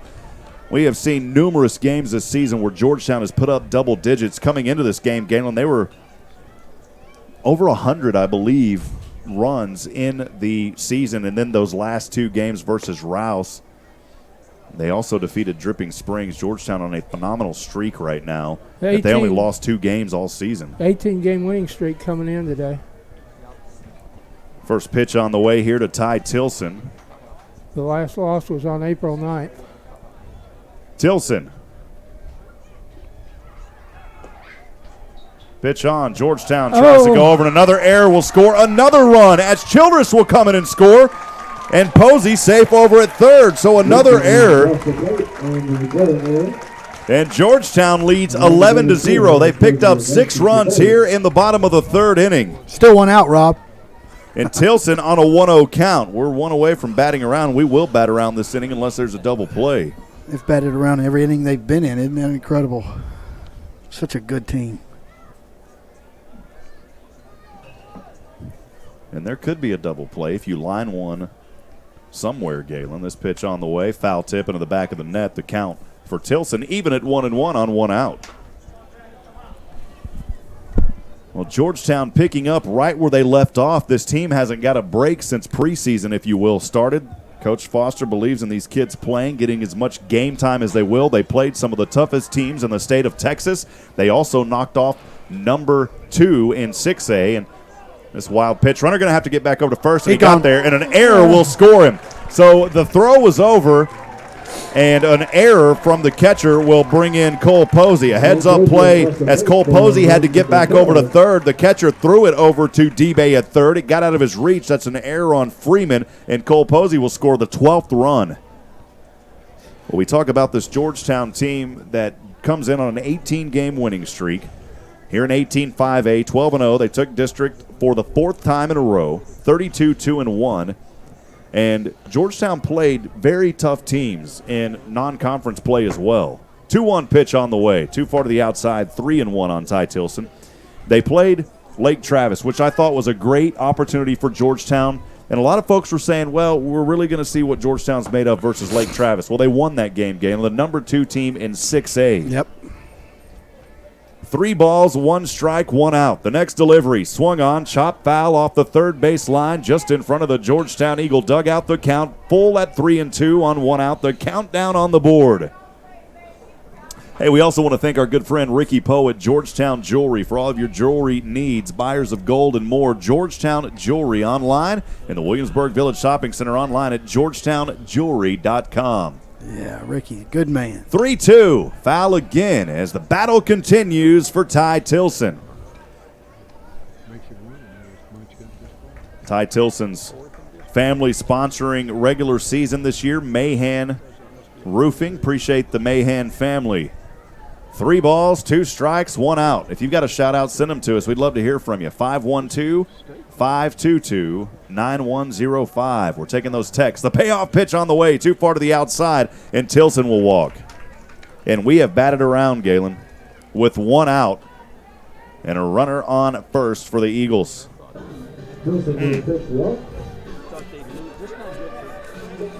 Sorry about that, folks. I get caught up watching the game here and so excited to see Georgetown playing.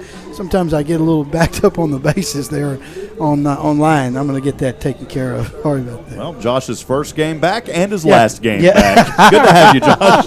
We'll see you later, buddy.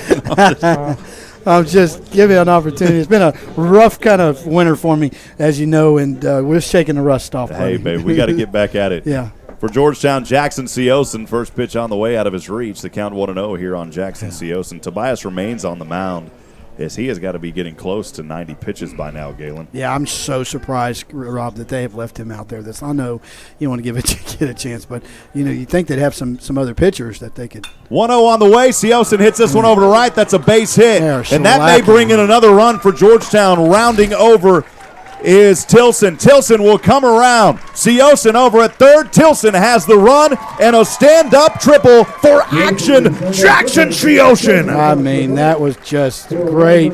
A great hit, great base running, and they are just putting it all over Weiss today. Tilson comes in and scores off the second RBI of the afternoon from Action Jackson.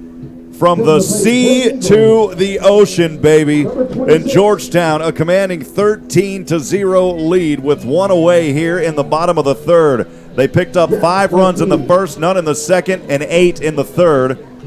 And we've got a new batter in for the Eagles now. It is, we'll have that here in just a second for Georgetown. A new batter out there at the plate for the Eagles is Jack Markey.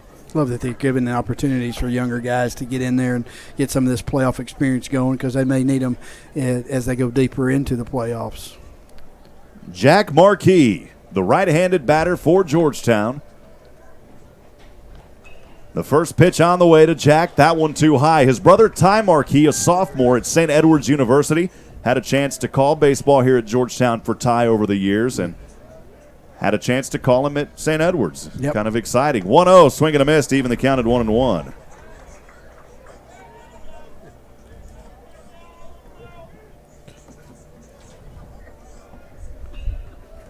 A lot of fun doing that St. Edward's baseball with you this year, Rob. Swung on again on the next pitch. The count at 1-2. Good pitch there by Tobias for the second one in a row.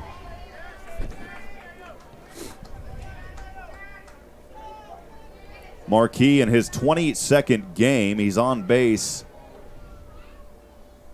at .258 this season. Takes the next one called ball to even the count at 2-2. Well, hey, some exciting news. One, if you're watching or listening, you're watching the scoreboard, but you're listening, please make sure to hit that subscribe button on YouTube. You can join us for postseason action all season long here on SHN. 2-2, swung around and missed. Good pitch by Tobias, and Tobias picking up his first strikeout of the afternoon for the second out. At the plate for the Eagles, number 11, Zach Whitson. We'll see Zach Whittington in now for the Eagles in Wesley Dixon's place. Zach Whittington for Georgetown in his 26th game of the season, his 68th now plate appearance. Whittington, 10 hits on the season, 14 runs. He's averaging .208, but he's on base at .418. The right-handed batter, Zach Whittington, for the Eagles. Taking over that 7th spot now as he pinch hits for Wesley Dixon. That first pitch on the way, too far to the outside. The early count 1-0. That was his 84th pitch, as near as I can count, and I'm probably off a couple. We have batted around through 2 batters, now the 3rd bat around. This pitch in the inside corner for a strike to even the count at 1-1. For Georgetown, 13-0 here in the bottom of the 3rd. Seosin resting over at 3rd, trying to bring in a 14th run is Whittington. The next delivery on the way. He'll chop this one right into the glove of Munoz as he dives the tag, and he's there for the unassisted out. I said right into the glove. He had to dive, grab that one in the dirt as it rolled into his glove. Munoz, excellent field work for the 3rd and final out, but not before considerable damage is done here in this inning for Georgetown, picking up 8 runs in this inning, as it'll take us a second to total all of this up. Those 8 runs coming only on 3 hits, maybe 4? No, just on 3 hits, Galen, is all I'm counting. No, 4 hits. Let's double check it here. Yeah, 5 hits. 5, yeah. So 8 runs on 5 hits. Quite a few errors in this inning. I'm counting 4 errors, Galen. And they leave 1 on base. So again, 8 runs, 5 hits, 4 errors, 1 left on base. As we are finally through 3 innings. This game started today at 1 p.m. We're already 212. 212 right now, and we will step aside and take it. We'll step aside and take a quick break. Eagle baseball continues in a few moments.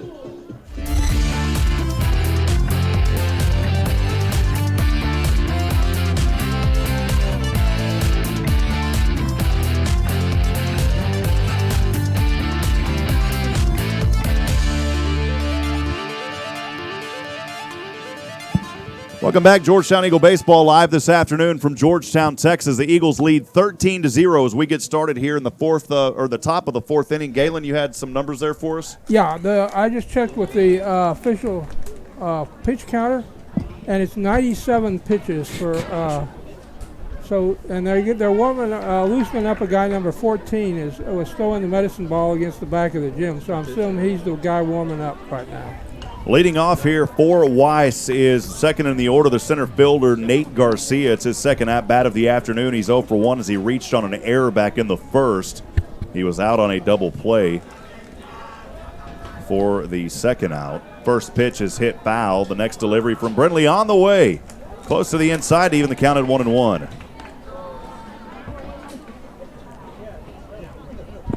One ball, one strike, one out.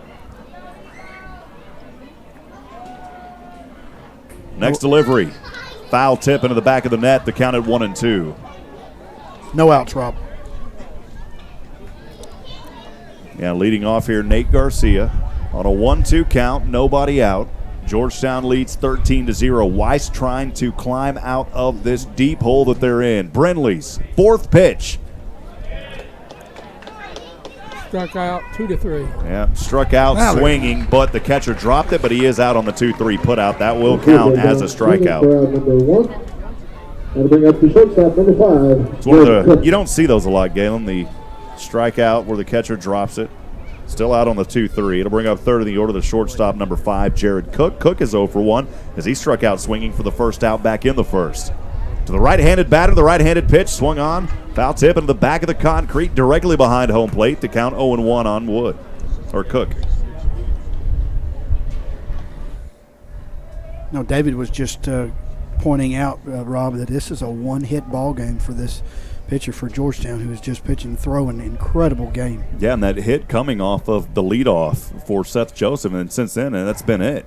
Breaking ball as that one almost dropped in, didn't get the call on the breaking ball. The count at 1-1. It was called a ball. What a pitch. One ball, one strike, one out, nobody on. Brindley's next right-handed delivery, swung on and missed for the strike, 1-2. Came back with the heat that time and said, hey, you're not going to give me the changeup. I'm gonna throw it straight down the pipe. 1-2. Too far to the outside, brings the count even at 2 balls and 2 strikes on 1 out. Galen pulling out a book there. Let's play 2. Well, we are, because we got a game coming at 4 o'clock. Not us, but 2-2 on the way. Got him across, looking for the first time this afternoon. Back-to-back strikeouts for Brindley continue. Looking forward to taking Galen out for his birthday lunch today after this baseball game. We'll celebrate the victory and him turning 125 years old yesterday. Amazing feat. Oldest man in the country right now, I believe, or the world could be. I'm not sure. Galen's about to pop you, man. I tell you what, I feel it. Fourth in the order, the catcher, number 10, Tyler Freeman, and he'll let this one foul off the first base line, 0-1 early count. Well, we talk about – go ahead, Galen. This is much better than the 74th, though, that was spent on my back in ICU at Scott and White. True that. Brindley trying to retire 11 in a row. 0-1 count on 2 outs. This pitch on the way, swing and a miss, 0-2. Well, after the initial leadoff single back in the first by Seth Joseph and then Garcia reaching on an error, Brindley has went 11 and a row. Or 10 in a row, trying to make it 11 in here. 0-2 on 2 outs. The pitch on the way to the outside. The count even at 2 balls and 2 strikes. Vasquez had to get behind that one as it was just there on the left-handed batter's box to the outside. Right-handed batter, Tyler Freeman, who's 0 for 1 this afternoon, trying to get on base and get the second hit of the afternoon. He'll hit this one foul into the corner of the net. The count remains 1-2. The battle starting here for Freeman. I had it as 2-2. I think it's 1-2. That's what they have on the scoreboard. Yeah, it's 1-2, Rob. Uno y dos. The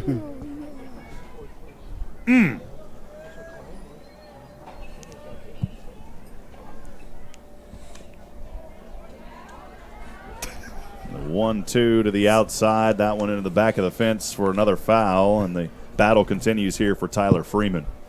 Well, again, we want to welcome in all the Weiss fans. I know it's been a tough afternoon for you, but 13-0, the score Georgetown leads, but we sincerely appreciate visitors that are joining us here on SHN Sports. This one, oh, what a play as it goes right over to Brenly. Somehow he's able to pick it up. Is that one, man, right there near his left shoulder. He's able to pick it up and threw it over to Siosin for the out, if you could hear that through the screaming. The umpire did not rule that as a drop. He ruled that as a catch. Really? Yes. You think he had it long enough? I was wondering, because he put a squeeze on it, and then when he opened his glove, it popped out. Well, you're looking at just a great, incredible catch there. Luckily, did not catch him right in the throat. Lucky didn't blow my ears out on that one, guys. On the line to the pitcher. Welcome back to the playoffs, for Rob the Hipp. third out. We love you, man. Thanks Appreciate for starting this thing up for us. Everybody's having a good time here tonight, and Georgetown again with a 3-up, 3-down in that inning, and Brenly makes it 11 in a row. He's only allowed 1 hit. You got a new pitcher, Rob. In this game, and we do have that new pitcher on the mound now for Weiss. We'll get his information here in just a few moments. It's number 3 out there for the Weiss Wolves. That is Carter Coffin. We'll step aside and take a quick break as Coffin on the mound gets his warm-up pitches. We'll be right back.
Welcome back, Georgetown Eagle Baseball live this afternoon on the SHNSports.com broadcast network. I'm Rob Hipp alongside Joshua Harris, Galen Welnicki. That'll be it for Gareth Tobias as he goes through 3 innings, allowing 9 hits, 13 runs on those 9 hits. He only struck out 1, and he walked 5. New pitcher on the mound is number 3, Coffin. First pitch on the way to Georgetown's Grant Wood here in the bottom of the 4th. Goes foul, 0-1 early count. Georgetown leads 13-0. Again, it's Carter Coffin on the mound for the Weiss Wolves. And unfortunately, we don't have stats for Weiss. We would give you those numbers. Stats aren't available. 0-1. This one over to left, and Usher trying to make a dive on it. He's not going to get there in time, and that is a leadoff single for Georgetown's Grant Wood. Oh, he almost made a great play on that one, Rob. I mean, he just, bless his heart, just hit his glove and popped down, but had a great jump on it. The leadoff single by Georgetown's Grant Wood. That'll put him at 2 for 3 of the afternoon, and it will number 21, Jack Hellman. Bring up Jack Hellman. Number 21, he's now last in the order. As we saw Landon Broad come in and courtesy run for A.J. Vasquez. And now a new batter here, number 21, Jack Hellman.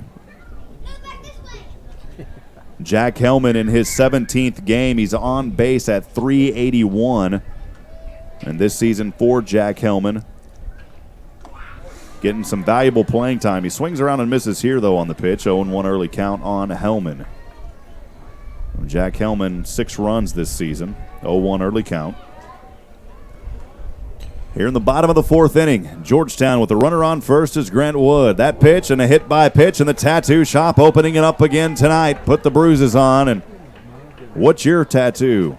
Hellman says first base is my tattoo, and it'll advance Wood over to second. Now we've got a pinch runner. Stepping to plate, the third baseman, number 7, Jeffrey 14. Hayden. Courtesy running. At first base, number 14, Jake Chennis. So the pinch runner number 14 for Georgetown out there now is Jaden Chinnis. Jaden Chinnis over at first for the Eagles. Runners on 1 and 2. Back to the top of the order, it's Jeffrey David at bat for Georgetown. His team leading 13-0 here in the bottom of the 4th. In this 5A by district opening round of the baseball playoffs. David will hit this one foul off the first base line. The early count 0-1, no outs. And runners will have to go back to first and second as Chinnis and Wood both took off. The most exciting game right now may be going on over past the right field line there where all the kids are playing down there right now. They're having a good time. Talking about the little practice area there behind the Weiss dugout. 0-1 pitch too far to the outside. 1-1 even count on no outs with runners on 1 and 2. Again, want to appreciate all of our sponsors. You had an update with Chad Jackson, I believe, a while ago. I do. You want to get to it 1 second? Yeah, here? we'll get to that after this pitch here. Give you a little information on his event tonight. 1-1, no outs, runners on 1 and 2 as Coffin checks over his left shoulder. For the second time, the left-handed delivery. Too high for the ball, 2-1. Josh? So Chad Jackson's event for the gospel show tonight is going to be at Friendly Will Baptist Church, 706 West 14th Street in Georgetown. Doors will open at 6 p.m., and it's going to be a great, great event. If you love Christian gospel and Christian rap, go check them out tonight and support this amazing, amazing young man. Yeah, and it's hard, no matter what your beliefs, it's hard to not like Chad. He is such a likable guy. His story is incredible, and how he got to where he is at is unbelievable. And like I said, whether you're a believer or not, you get around Chad, you bet you're going to start believing the way. He's just a great guy. And the light of his eyes today from where he used to be is absolutely supernatural, and I just relate to his story so much. David, 2-1 pitch, too far to the outside, brings it to, I thought it was 2-1. Maybe it's 2-1 now, Galen. We'll see if the home plate umpire officially changes that. What do you have, Galen? I have 3-1, but That's what I had. But, maybe I was listening to you. Probably were. You don't need to listen to me. Trying to figure out where that rap show is tonight, Galen. Next pitch to the inside. Another ball. Now it's 3-1. Hey, if you're on the YouTube stream, please make sure to hit that subscribe button and enable notifications. You'll know the moment that we go live here on SHN Sports, and you'll be able to know every game here on the 2019 UIL playoffs that we broadcast. 3-1 pitch to the inside, and that's another walk. And for the first time this afternoon, bases are loaded for the Georgetown Eagles. David reaches on the single over to first, and he'll be on base for the second time this afternoon. Wood will advance over to third, and Chinnis, the courtesy runner for Hellman, over at second. 1, 2, and 3. Georgetown has them loaded. All the bags are covered. With no outs, Rob, and I'm sorry, I had 2 outs up there watching this game again, and man, making a case for not coming back in the next series. Listen, you can't lock me out. I'll show up. You know what I mean? Kicking doors down and things. Is somebody eating something with seed? What is that? That's a sunflower seed laying in front of me here. First one on the way to Childress is a strike, 0-1. I hope that didn't come out of your mouth, man. My goodness. That's sunflower seeds. It's everything pouring down. Scoreboard not working. Sunflower seeds flying. 0-1, no outs to Childress. Pitch on the way. Got him on the corner for the strike, 0-2. Coming in hot in the playoffs like a punch in the face. There you go, Chuck Norris style. Yes. Kapow. 0-2, bases loaded. Georgetown leads 13-0 here in the bottom of the 4th. The number 1 team in the state of Texas in 5A baseball. And a great baseball team it is. Coffin on the mound, the left-handed sidearm swing. This one too far outside to count 1-2. Beautiful afternoon here in Georgetown, Texas. Shout out to my boys coming in. Zane Haas. Appreciate you, Zane. Always good to hear from you, young man. Zane making a big commitment here recently with football. 1-2 to the outside. Brings it even to 2-2. Got to tell you, man, it's been the true joy and honor and just a privilege to broadcast for Georgetown over these years. And you get to know these young men and the coaches. And Zane Haas, another great young man here at Georgetown, along with so many of these players and a lot of football guys here today watching this game. 2-2. This one popped up over to left. And D-Bay over at third makes the grab in the sunshine. Runners will have to stay where they're out, and that's the first out here of this inning off the bat of Wyatt Childress. A pop-up over to third. Yeah, Zane just recently getting voted Mr. Georgetown at the prom, and also known that family for a very long time. I love Brad and his mom there, and just a great family with a great story of their own as well. Third in the order, the shortstop, number 5, Cole Posey. Cole this afternoon is 0 for 1. He reached on a walk both times in the first and the second. Then on an error he reached in the third, eventually able to come around and score. Cole Posey, the Boise State commit, the shortstop. That first zinger inside, got him for the strike, 0-1. Beautiful pitch by Coffin. Chennis called up as a sophomore, the runner at second base. The bases are loaded here for Georgetown. 1, 2, and 3. One away here in the bottom of the fourth, leading 13-0. Coffin's next delivery, high into the inside corner for a ball. 1 ball and 1 strike just outside of that inside corner. Kara and Ashlyn Perry listening from the road, traveling home from Lubbock. Grateful to SHN for bringing the game. Eagle fight never dies. Thank you, Kara and Ashlyn Perry. Appreciate you joining us. The 1-1 even count, swung on and missed. That was another beautiful pitch by Coffin to bring it to a 1-2 count. If you got a shout out, we'd love to hear from you. Feel free to text them to us at 512-522-9105. Again, that number's 512-522-9105. Whenever I'm behind the microphone, that SHN fan text line is always open. 1 ball, 2 strikes, 1 out. Bases remain loaded for the Eagles. The next delivery by Coffin on the way, too close to the inside, and brings it to a 2-2 even count here for Copo. If I can remember my stats correctly, and I may not, Cole, if he would tater right now and get with a grand slam, that would be 17 runs, and that'd be the most scored in the game by Georgetown. Georgetown scored 16 3 or 4 times this year, but they haven't scored 17 yet. Okay. And he swung on and missed here for the second out. A strikeout swinging for Cole Posey. And I didn't mean to jinx him there. Thanks, Galen. Well, thanks, Galen. You and Josh will be looking for work in the next series. David, would you like to step up? No, I'm just kidding, guys. Oh, my goodness. I'm going to renegotiate my contract after today. That contract's expensive for us, Joshua. My goodness. To get Joshua Harrison here, I mean, we got to literally had to. I'm losing a few teeth here. I had to pull a few of them out. Trying to replace them with sunflower seeds. Ty Tilson for Georgetown. That pitch got him inside for a strike across the plate, 0-1. Coffin has done a good job here after I know bases have got loaded, but he has been able to protect himself. A little bit more control than we've seen earlier. Ty Tilson, 4th in the order this afternoon. Ty Tilson is 1 for 2. He scored 2 runs for Georgetown. That next delivery to the outside to bring it to an even counted 1 ball and 1 strike on 2 outs here in the bottom of the 4th. Well, Georgetown get out of this one, and then they just got to play 3 outs in the top of the 5th, and that'll be it. But the way the scoring and the innings have went, I mean, it feels like a 7-inning game. 1-1 on 2 outs. Bases loaded for the Eagles. Tilson trying to bring some in. The pitch on the way. He'll chop this one foul, and it bounces into the Georgetown Eagle dugout off the third base line. The counted 1 ball and 2 strikes on 2 outs. Yeah, we're talking about bottom of the 4th, and we're at an hour and 42 minutes right now already.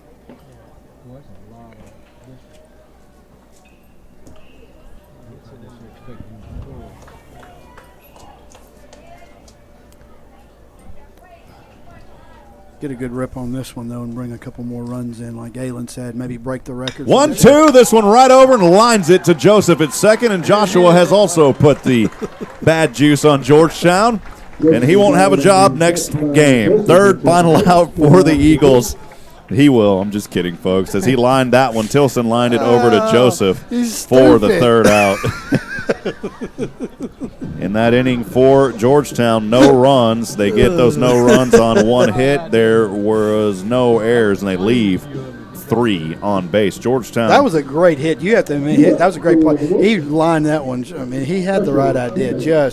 Just a great play there by your second baseman. Georgetown has left 6 on this afternoon. They've still put up 13 runs, though, as we go to the top of the 5th inning. We got a new pitcher. And a new pitcher in here, closing this one out for Georgetown. So that'll be it for Brinley. And the closer, I believe that's Ryan Courtney out there. So, Christopher, if you're listening in, enjoying your birthday vacation, your boy is out there on the mound now. Beautiful picture you sent us, by the way. That looked relaxing. have a great time on your birthday vacation. So Ryan Courtney out there. As a little quick weather update, partly cloudy now, lots of sun, warming up to 77, winds north at 10, the humidity at 65%. It's down a little bit. Thank you, Doppler Dave, for the update. Leading off, we'll see if there's any changes here, but as it stands, fifth in the order, the left fielder, number 14, Jason Usher. And it will be Usher leading off for Weiss. Again, Georgetown Eagle Baseball made possible by Chad Jackson Gospel, the Oak Ridge Disciple House, Minuteman Press out of Georgetown, Courtney Home Inspections, Brent Parker with Specialty Restoration, and Ricky Poe with Georgetown Jewelry. We sincerely appreciate all of your support here on Eagle Baseball. Galen? I think Holman's in at catcher behind the plate now. Hellman out there. Hellman, yeah. So it is a defensive change as Hellman will be the catcher. The left fielder, number 14, Jason Usher. And I can't tell the outfield. Noah's still in right. Yeah, Noah's still over at right. Childress still out there at center, and Tilson, I believe, still out there. First pitch on the way is a ball, 1-0 early count here on Usher. 1 ball, no strikes on no outs. It's easy to stand behind and be a peanut factory. The 1-0 pitch swung on and missed to even the count at 1-1. 1 ball, 1 strike, no outs. Here in the top of the fifth for Weiss, trailing 13-0. Courtney's next delivery, this one hit foul, goes behind the third baseline. The count at 1-2. Well, man, trying to pick a player of the game here is going to be tough. Seosin was 3 for 3 this afternoon with 2 runs. A lot of players for Georgetown. I mean, you almost want to interview every single person on the team. This one Nice. swung around on that. Yep. For the first strikeout. Courtney getting the first one. Georgetown 2 outs away from advancing to the second round of the playoffs. 7 plate now for the Wolves. Number 2, the third baseman, Seth Debay. I think maybe we'll talk to Grant Wood, and of course you got to talk to Jack Brindley. Grant Wood. Yeah, you got to talk to your pitcher who just pitched a phenomenal game. Debay at bat now. First one hit foul, 0-1 early count. I think we will talk to Wood as he went 2 for 3. Scored 1 run, 2 RBIs.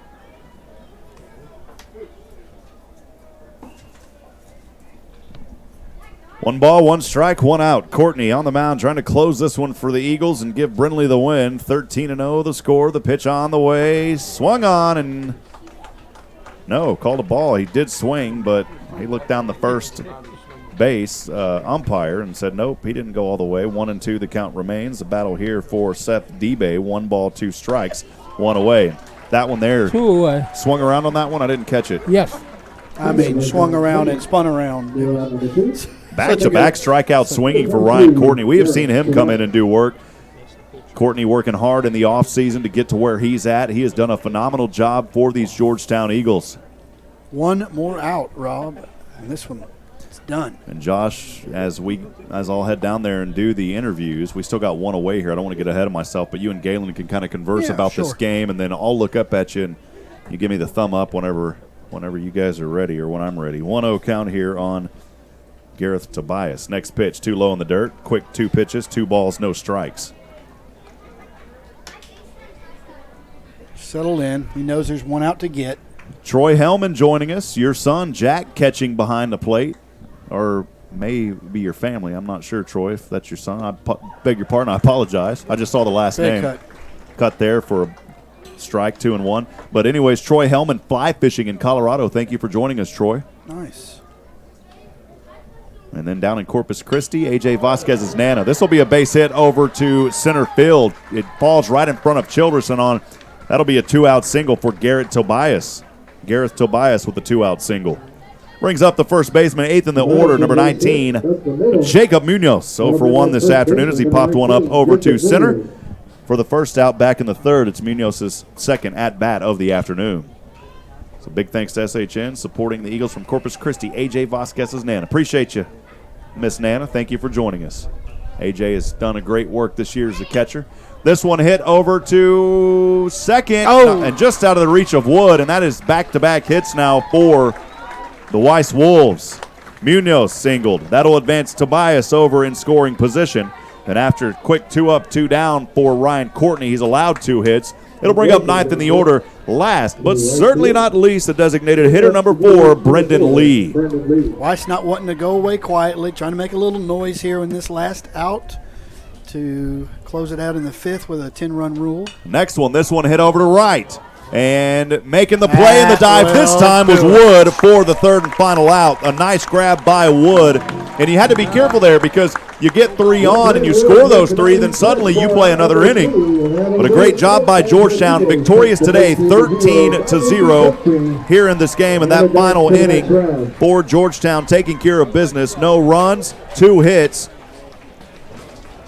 no errors, and 2 left on as Brenly will go through 4 innings. He only allowed 1 hit in that inning. We'll step aside. Garrett and Joshua will continue to chat.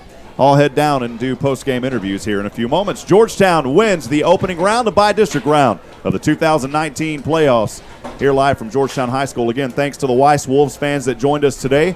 And congratulations on a successful season in your 2nd year. You got a lot to be thankful for. Our hearts go out to those seniors, though. Their last time walking off of a high school playing field, Joshua. Yeah, great turnout for them today. And it's tough to have it closed out in 1 game in the playoffs. But hats off to the Weiss Wolves.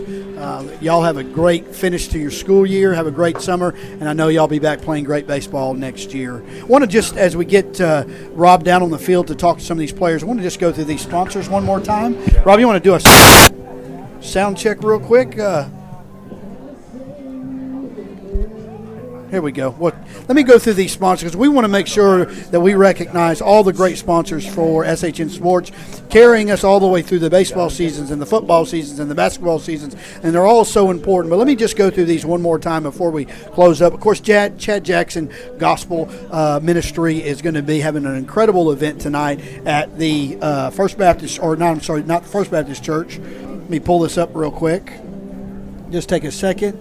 At the Friendly Will Baptist Church at 706 West 14th Street in Georgetown, Texas. Doors will open at 6 o'clock. He's got, of course, himself, who's going to be doing some of his original songs. Of course, all Christian rap, all great message. None of the old, he's out of that gangster life and into the Christian life. And he's also got Mike Servin, who's going to be with him. They've been promoting him for weeks and weeks, and probably some other talent as well. So 6 o'clock. Friendly Will Baptist Church, 706 West 14th Street in Georgetown. Also, of course, we want to recognize Oak Ridge Ministries, near and dear to my heart. Had an opportunity to start this recovery work 9 years ago.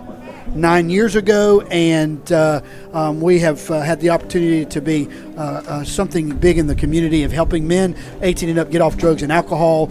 And if you know somebody, we have 1 bed open right now here and about 4 beds down at our Conroe house outside of Houston. Love to hear from you, 512-905-2111. And there is hope, and his name is Jesus. Also want to thank Minuteman Press for all of their support through all the sports that we do. Minuteman Press for all of your printing needs, from big jobs to business cards to anything you might need printed. Minuteman Press is the place to call. Also, Courtney Home Inspections for all of your home inspection needs, whether it's you're trying to sell your home, you need to get something looked at, you've got some insurance issues. Courtney Home Inspections is your one stop for home inspection needs as well. Also, Brent Parker with Specialty Restoration, doing all kinds of restoration work in and through Georgetown and Williamson County. Give Brent Parker a call at Specialty Restoration. And last but certainly not least, our good friend and good buddy Ricky Poe over at Georgetown Jewelry. For all your jewelry needs, Georgetown, Williamson County, come see him. If he doesn't have it in there, he'll probably be able to find it for you. Georgetown Jewelry, Ricky Poe, proudly supporting Eagle Playoff Baseball 2019. Galen, why don't you give us maybe a little bit of kind of an overview of how things went in your book today, and you're such a great stat taker. Catch us up on anything that might be important for the fans that are still listening in to hear about their players. Okay, Georgetown scored 13 runs on 10 hits. The other guys made 7 errors, and Georgetown left 5 guys on base. Okay. How about Weiss? Weiss scored nothing, had 3 hits, Georgetown made 1 error, and Weiss left 3 guys on base. So they Weiss ended up with 3 hits, correct, Right. for the game? They had the leadoff in the game, the leadoff man in the game, Joseph, and then they had the 2 back-to-back in the 5th. Okay, I think Rob's just doing it over the phone now, so he's doing his interviews with his phone and recording that. So, well, I tell you what, then here's what I said in the beginning, Galen. I said I would love to see Georgetown come out, not struggle at all, really get the bats going, really get the pitching going, and we couldn't have written that any better. Yeah. I mean, they literally came out and from the very first inning to just set the stage for what this team has looked like all season long, which is a phenomenal baseball team. I mean, as I look at this program here, and I know you guys in here will recognize this, this is an incredible baseball program, period. I mean, I think every team this year came in at first place, freshman first place, JV sophomore first place, JV first place, and now varsity. I mean, just destroyed everybody. This coach and this coaching staff for this Georgetown Eagle baseball program is absolutely phenomenal. I mean, you've been around a lot longer in Georgetown Eagle sports, Galen. What does this team, what does this program look like as we're coming into the 2019 playoffs compared to past seasons? Well, you know, they're coming in with the momentum of 4 straight district championships, which doesn't happen too often. They've been to the state tournament once in recent memory, and you know they go on the fundamentals. They try to keep things moving, and that's why they're so active on the bases, because you can disrupt a high school team real quick with your antics on the bases. You keep running, putting pressure on people. They just don't take the pressure off of anybody, and they'll do anything they can to score the runs. I tell you, They'll run, they'll hit, they'll pitch.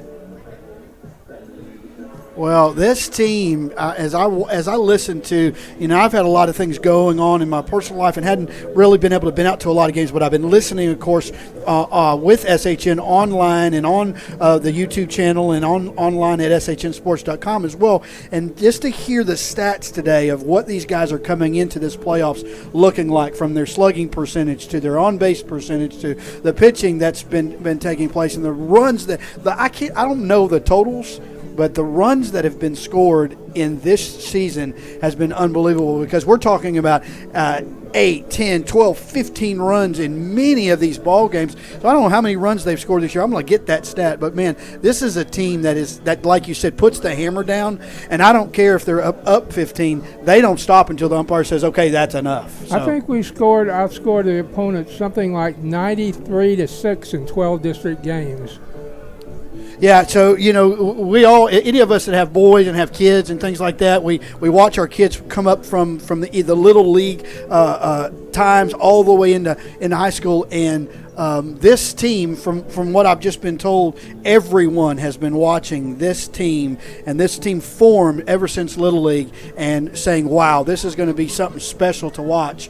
And last year was something special to watch. I mean, we went deep. We went into 3 rounds last year and got our heart broken. But I really believe if this team can continue to play like it's been playing and like they've been forming and people are excited, this is a team that can maybe take it all this year. And so we take it one game at a time. We got this victory today, big victory, set the stage. I guarantee everyone's looking, even though it was against Weiss, you know, you never know what's going to happen in the playoffs. They saw the team today hit like crazy. Pitching was great, and didn't take too much off of us to get this victory today. And so going into the second round, I know people are watching the Georgetown Eagle baseball team, that's for sure. The Weiss team probably got a lot out of this game. They're a young team, and they got because the coach is down there talking. He's got his players down there, and he's talking to them right now down the right field line. And they're telling them, this is the kind of team you guys want to be by the time you get out of school. Yes. This is the program this is the type of program we want to build. Well, I tell you what, that, you know, I want the fans that may be still listening in, and they had a great turnout today for the Weiss Wolves, and they're over there saying, listen, this is a team that is number one, probably one of, if not the best baseball team in the state of Texas, and you guys came in and you did your best. Now we're going to learn from it. We're going to have a great off season, and this is the team. This is what you want to look like. This is a team that plays together, and so nothing to be ashamed of for the Weiss. They had kind of a 50-50 season, and they came in, they made the playoffs, and just faced a very, very good Georgetown Eagle baseball team today. But here's another little note that I want to share with you folks that want to make the fans and everyone in the state of Texas aware of, that Georgetown has an incredible pitching staff. Pitching the pitchers that are ready to throw the baseball for the Georgetown Eagles is deep and ready. And so, if you start to hit one of our guys, we're ready for you, and we're going to bring in somebody else that's going to throw some different angles at you. Maybe bring in a left-hander. Our pitchers cover all the bases for us, and they're deep, and so we're ready. It's going to be an exciting playoff season. Are you aware of what's kind of coming next? Give us any updates that you might have on the games today, and what looking next for the Georgetown Eagles, Galen? We'll be playing College Station next. They're a team that's been ranked in either one of the polls for most of the season. They've been in the middle of the top 10 to the top of the top 10, and they're a good College Station's a good established program. It's a relatively new school. It's got exciting facilities. Chances are we'll play a neutral series. I was about to ask you, is there any, I know we don't ever know until kind of all the games are done for the day. Is there any way that it could work out that we could do one more series here in Georgetown? Well, you couldn't do the whole series here unless it was a one-game playoff. Okay, so you just flip and flip. But if you played a 2 out of 3, one game would be here, 1 or 2 games would be here, one game would be the other place, or one game would be here, one game would be there, and then you'd play a third game on the neutral site. Right. But we've got a big joker in the play right now, the weather.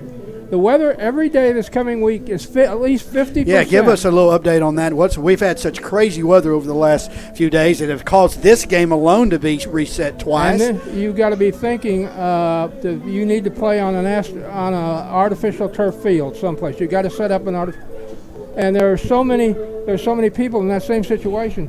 I was covering somebody several years ago, and we drove to 4 different sites on the day the series had to be to try to outrun the rain. Okay. I guess we were originally supposed to play someplace in San Antonio area, and we ended up playing the last game of the series in Buda. Yeah. Which has Hayes High School has great facilities. Yeah, some beautiful baseball fields out there for us to play on. But what I'm wondering is, as these April showers are carrying into May, what does the weather look like? Have you looked at any kind of a 10-day forecast? No, I haven't looked behind at all Saturday. I haven't looked behind Saturday. There's rain every day in the forecast for this coming week, except tomorrow, all week. When would that next baseball game be? I know we don't know for sure, but what are you thinking? It depends what activities are scheduled at the high school. Now, if it's a graduation week, you've got to schedule around graduation. Do you think we're going to wait a week before we play again? No, you got to play next week. You got to, and the series all have to be concluded under UIL rules by noon. By midnight Saturday night. Okay. And they have to be, and the winner of the series has to be certified. Well, that'll be interesting to know when that's going to take place. But I tell you what, a little note that was handed to me is a great little thought. I bet Georgetown, this baseball team, is really looking forward to playing College Station due to the fact that 2 years ago we had our heart broken by that football team. And so I think baseball, there's a lot of football players on that baseball team that are saying, you know what? We're going to come see you again, and it may be a different sport, but it's the same game, which is winning, and we want to win. So it's going to be interesting to see. Rob has come back up from his interviews, and, boy, we have just had – Actually, that's a good point you just made, because when we lost to College Station in football, we lost at the Waco ISD Stadium. That's right. And the Waco ISD baseball stadium, which is next to the football stadium, would be a perfectly neutral site. Yeah. Because they're both equal distance. Yeah. We're about 70 or 80 miles from Waco, and they're about the same thing from Waco. So that would be a good coming both those they'd be diagonal directions. We'd be going up 35, and they'd be coming up 6. Well, it'll be interesting to see when we do play College Station with those wins today. But I tell you what, with the way this team looked today, we are excited about this playoff baseball season. The next one will be 3 games, correct? It could be, or it could be 1, depending who could be another 1 game. It could be, depending on what happens with the coin flip and with the weather. Yeah. Yeah, pitcher. Okay. Well, we're excited to see what's happening. We've got the hitting seems to be on point. We've got such great backup player. I mean, with the program that we've got, like we talked about, from the freshman on up, and this coach coming in, creating such a great program for years to come, it's exciting to even see some of these newer guys who don't play much. The score has run up a little bit. He doesn't want to just keep running up, and they're coming in and getting hits. Like Dave England's always telling us, he's always on top of the players, and we've got pitchers for days and days and days. So it's just going to be fun to watch. Well, guys, thank y'all for carrying it here. We do have those interviews with the players. Our microphone batteries went out earlier, so a little delayed post-game here. But we talked first to the pitcher for Georgetown, of course, Mr. Jack Brindley, who only allowed 1 hit through 4 innings. We'll play that interview now, post-game, with Jack Brindley.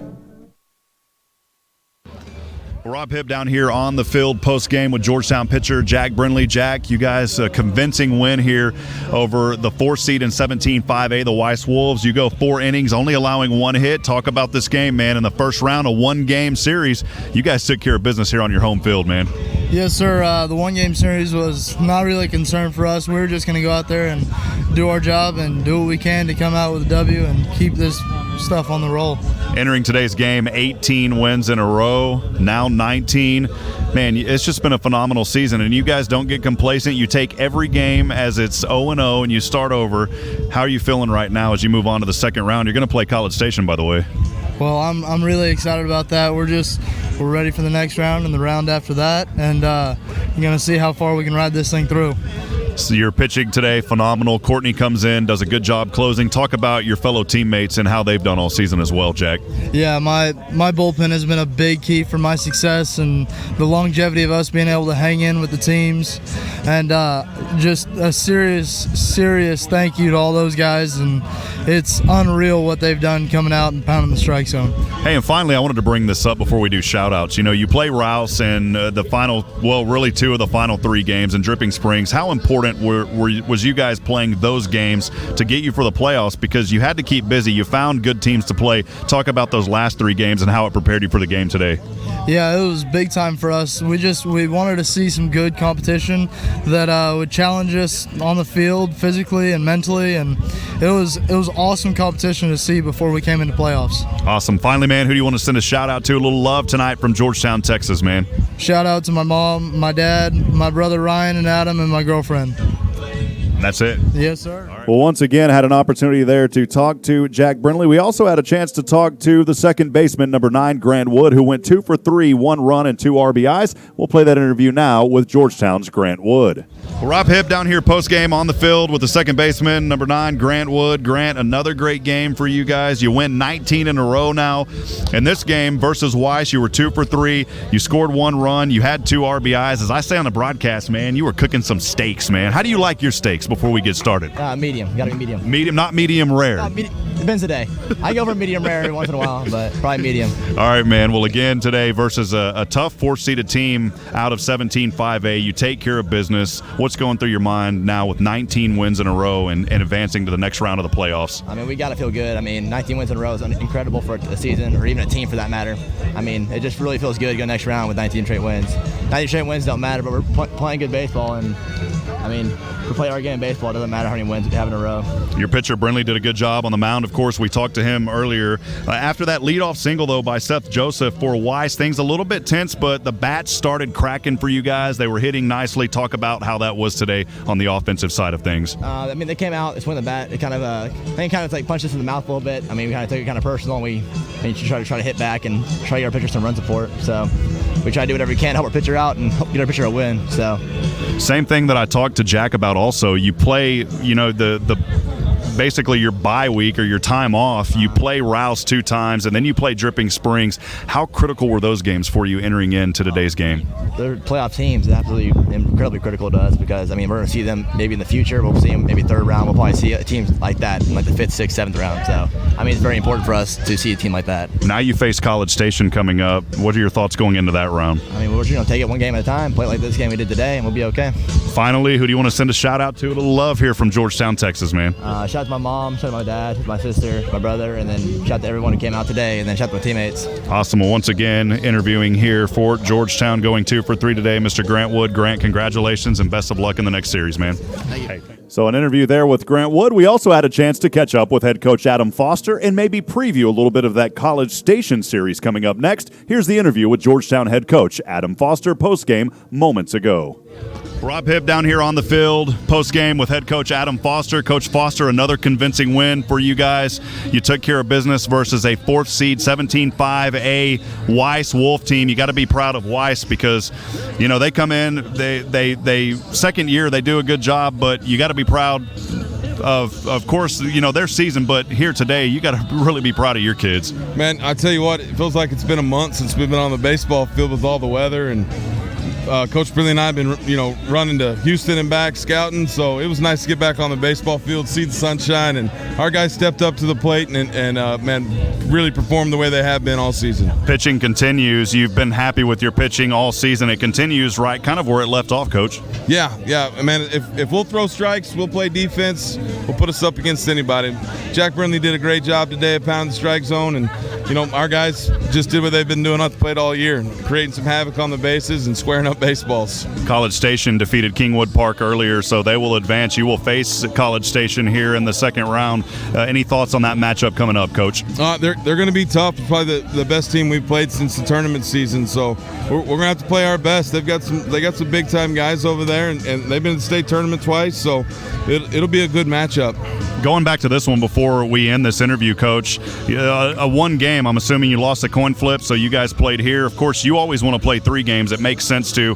What does the 1 game versus a 3 do for you and your coaching staff as far as preparation and things like that? Well, when you're preparing for one arm, you know, you're preparing for one day, you prepare just for one arm. You know, you got to try to get into the bullpen as quick as you can.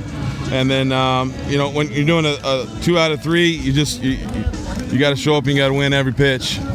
Because you don't want to get to game 3 if you don't have to, and if you lose 1, you got to try and get to game 3. So you're just trying to play 1 pitch at a time. Awesome. Well, Coach, we appreciate you. Congratulations on the season so far. Best of luck in the next round. We'll be right there with you, sir. I got to shout out to my grandparents again. All my grandparents are listening. Awesome. Well, once again, head coach Adam Foster. We'll step aside, be back to the broadcast here in just a few seconds. Stay with us. SHN Sports coverage of the 2019 high school UIL baseball playoffs continue. So once again, those were the post-game interviews as we had a chance to catch up with coaches and more and players for Georgetown. As we sign this one off here, though, Georgetown 13 runs. They take care of business as Gareth Tobias for Weiss goes 3 innings, allowing 13 runs on 9 hits, 1 strikeout. He walks 5. Carter Kaufman comes in and finishes up the game, but not before the damage was done for Georgetown. Jack Brinley for the Eagles on the mound, 4 innings pitched. He only allowed 1 hit, no runs. Another shutout for the Eagles. And Galen, another impressive win for Georgetown as they move to the second round now. Yeah, it's really a good one, and to do that, because that's what you're supposed to do. You know, there shouldn't be any hangover about, well, we just didn't do our best or anything today from this, and you just go on. It helps build momentum, you know. Not many teams are going to take a 19-game winning streak into the next playoff game. Final numbers for Georgetown as far as batting goes. Jeffrey David finishes 1 for 3, scores 1 run in the game. Wyatt Childers 0 for 2, but he scores 2 runs. Cole Posey, the shortstop, finishes 0 for 2 as well, but he also scores 2 runs. Ty Tilson 1 for 3, picking up 2 runs. Action Jackson Sioson, a perfect 3 for 3. He's 2 for 2 in this game. And then we also saw Noah Thompson come in. We talked to him. He finished up, I believe, 1 for 2. Jack Marquis took over 0 for 1. Wesley Dixon in this ball game taking care of business as well, 1 for 2. Actually, we go back. He was 1 for 1. Zach Whittington was 0 for 1. Wesley Dixon picking up 1 run. Grant Wood, who we talked to post-game, went 2 for 3, scored the 1 run and the 2 RBIs, and then A.J. Vasquez as well getting on base for the Georgetown Eagles. For the Georgetown Eagles, again, scoring 13 runs, taking care of business in this game. Those 13 runs coming on 10 hits. They commit, don't believe, just 1 error, that error coming back in the first. They leave 6 on base. So, again, 13 runs on 10 hits, 1 error, 6 on base. For the Weiss Wolves, no runs. They had 3 hits in the game. They commit 6 errors in this ball game, and they leave 3 on base. We want to thank our sponsors again, Chad Jackson Gospel, with their program happening tonight over at Friendly Will Baptist Church, the Oak Ridge Disciple House online at oakridgedisciplehouse.com, helping men 18 and older who are suffering from drug and alcohol addiction. Please visit them online at oakridgedisciplehouse.com. Minuteman Press of Georgetown, your one-stop print shop, online at mmptx.com. Courtney Home Inspections for all of your home inspection needs at CourtneyHomeInspection.com. We also want to thank Brent Parker with Specialty Restoration, helping with fire damage and other restoration needs as well as remodels. Check them out on Facebook at Specialty Restoration. And we also want to thank, last but certainly not least, Ricky Poe with Georgetown Jewelry. Josh, final thoughts here before we sign off. Rob, I just tell you what, I'm so excited. I mean, we knew that this was a baseball team that was ready for these playoffs with the way they've played this year. And, you know, getting that heartbreaker, getting knocked out in the 3rd round last year, I really think, and I'm not jinxing us.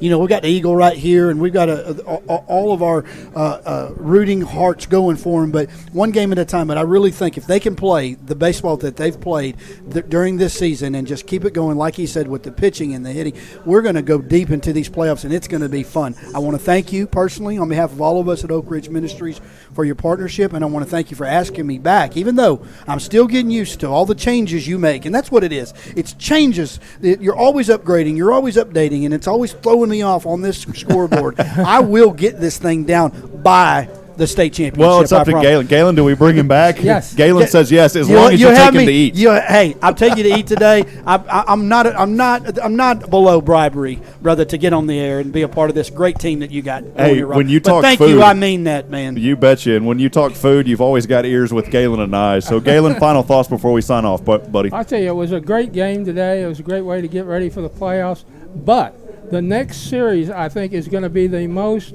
important series out of the next 3, because you got a great team. You're playing a great team, possibly the best team in the region, other than Georgetown, in this coming series.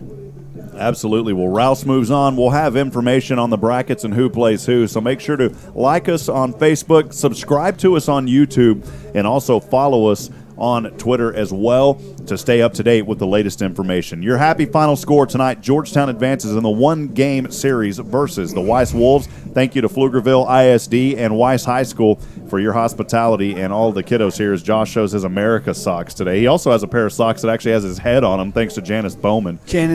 But anyways, a lot of fun here. Again, your happy final score, 13-0.